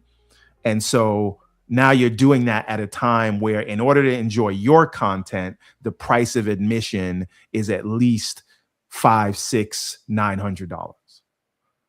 Yep. The crazier side of it is that mobile is also stagnating on growth. Like, it's still a huge spend. I think it's still the most of anything, but even that it's on the flattening of the bell curve. Like, it is not growing the way people were hoping. Nerds and Other Lenses says petty Everborn is greater than rational Everborn. You're right. I'm gonna go back to being petty. Y'all didn't keep the same energy when it was Xbox last week. Now we on PlayStation's neck. Okay. Stanley's asking, where do I find the Discord link? I will put the Discord link into the chat right now. But quick tip: it is the beginning letters of the show. TGCP, the Gaming Circle Podcast. So it's discord.gg/the Gaming Circle Podcast. Join us, but be careful because I'm looking at Stanley Buffington in the chat. He might be putting his application to get hired by FAMAS. Yeah, he does seem like a FAMAS member, doesn't he? For those who don't know, join our Discord. We have factions in our Discord. FAMAS being one of them. Anyway, well, they used to be one of them. Oh, thank you. That's awesome. We do a lot of voice chats, which is like not normal for Discord for some reason. There's a lot of obviously texting, but typing, but we spend a lot of time, just on the voice where people working and stuff. It's really fun. We have a lot of time. Yeah, a lot of the main stage for going. GCP work from home, so we're usually 8 hours a day while we're working in the Discord. Just we're continuing GCP on a weekly basis. This is what happens. We do it in far less PG-13 fashion, though. I warn, far less PG-13 fashion. We rip it. So if you join us, be careful. Anyway, but no, this has been great. What? There's just so much out there. No. We must talk about. I don't know if we can get the audio, but did you see when the CEO of GameStop went on CNBC and they asked him how he was going to pay to afford for eBay because it's half cash, half stock, and their stock does not equal to half of the 56 billion that they're offering. And he did something. What did he do? Sounded like an idiot. It felt like there was some drugs involved. I'm not gonna lie. Well, and then his follow-up was to start an eBay account and try and start selling a lot of really cool stuff that I think the Game Informer vault had collected over the years. Maybe that's how he's gonna make up the rest of the money. It just sucks. He just sucks. It's a 16-minute interview. I will. No.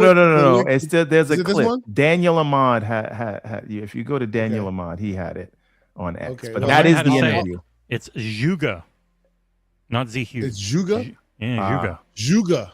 Yeah. Okay. I reviewed a Dynasty Warriors Origins, and they were like, Juga. I was like, oh, shit, okay. That makes sense. Okay. Juga. All right. If we can get the clip up, but I will just say, if I'm just assessing this thing, I do not think this is a real offer. I think this was primarily designed to get people to look at the stock like a pump and dump kind of thing. And they're in the news. And if you look at GameStop stock, it is up. And by the way, they are also, this is the word, like, I don't know who's running things down right now and why the SEC is not looking at stuff like this, but they own something like 5 billion in eBay stock. They make the offer that shoots the value of the stock up. Now they can just sell that 5 billion at a considerable markup where it was before the announcement. So I have audio here, right? I'm going to mute myself so we can hear it. It's literally a minute of audio. Let's see if we can put this on the screen here. It's a minute of audio. Let me see if the audio will work. If you hear it, let me know. If not, it's not. We didn't plan for it, but we're going to try it anyway. So here we go. You don't hear it? Don't hear it. Well, does the chat hear it? Yeah, does the chat hear the audio? They generally only hear what we do through StreamYard. Chat, if you hear our audio, please let us know. So there you go. If you can hear us or not. No, they can't. If you can't, you can read let's get it out. Don't worry. Yeah. No. You don't want to read it. Let's get it out of here. Get it out of here. All right. Go look it up. Just go search for and here's the link for it, by the way. GameStop CEO and CNBC. I'll put it in the chat. There's a link for it in the chat. You can go and click on it. It was as bad an appearance as I've ever seen a CEO make. Yeah, but again, I don't think it was a serious offer, and they've increased. No.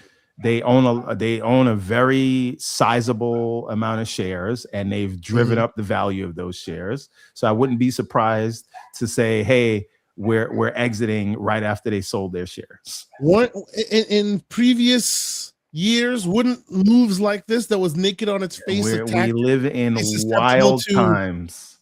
Wouldn't it be susceptible to some regulatory hand slapping? We live in wild times. That's all I'll say. Okay. Well, all right. I think we're done here. We're close to 3. I knew there'd be a lot to talk about here. Jesse, it's always excellent to have you here. Thank you. Chatting on the blue sky. I was like, hey, Jesse why not have you on? Always great to have you here, sir. Tell the people what is new with day one. What can we expect from you guys in the coming weeks? It's been the craziest start to a year ever.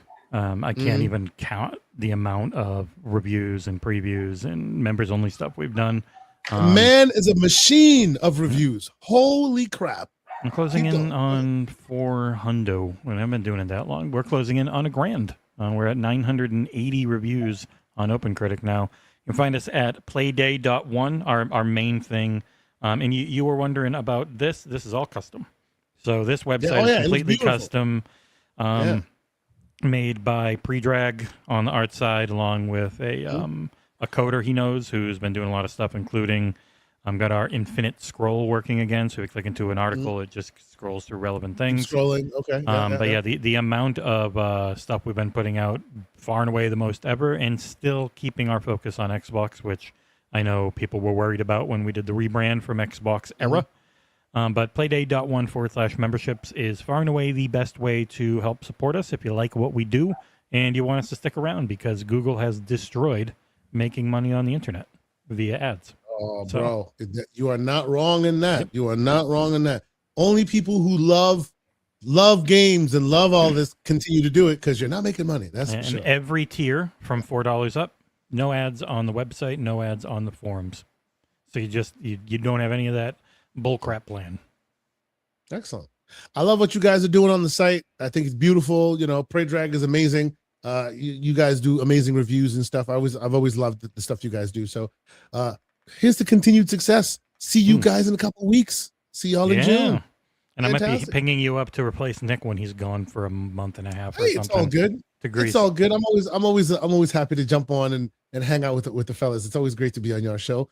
Everborn Saga, where the people should know what you're doing these days. I got we're in the process of opening a brand new business that is not related to anything gaming, but we will talk about that later when we get there. Other than that, you can find me in the Discord. We're working on some new books. By the way, on next week's show, you will see the model. We've got the 3D model for Karma.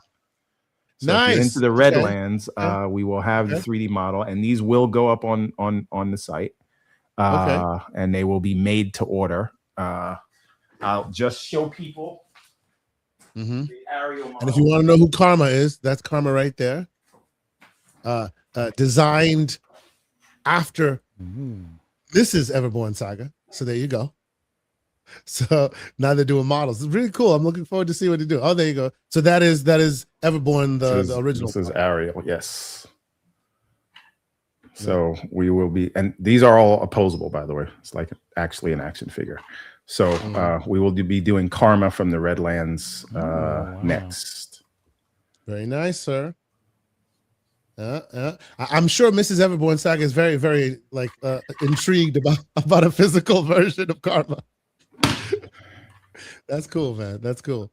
But all right, so we'll keep an eye out as the time materializes, and maybe we can assist. I'm sure there will be some Kickstarter campaigns and whatnot in our near future. Yeah, we're trying to get the new books ready. Hopefully, they will be ready in time for New York Comic Con, which we will have a booth there. Kind of falling back on the conventions. Last year we did like 10 shows. This year I think we're only going to do New York Comic Con. So And then next year we'll do the full court press again because we should have like 3 or 4 new books out. Fantastic. All right. Well, in the meantime, if you want to continue to keep up with our ongoings, you can of course go to discord.gg/The Gaming Circle Podcast, TGCP. Otherwise, you can catch us all on the various tubes and the YouTubes and the Twitters and all those places that we communicate. I have been Mr. K. Asante for Everborn Saga. Thank you so much, Jesse, for being here. But I think we're done here. Yeah. No, this is great. Always great. Always great to have you. I think we're done here. Till next week. Peace. Nice to be in orbit.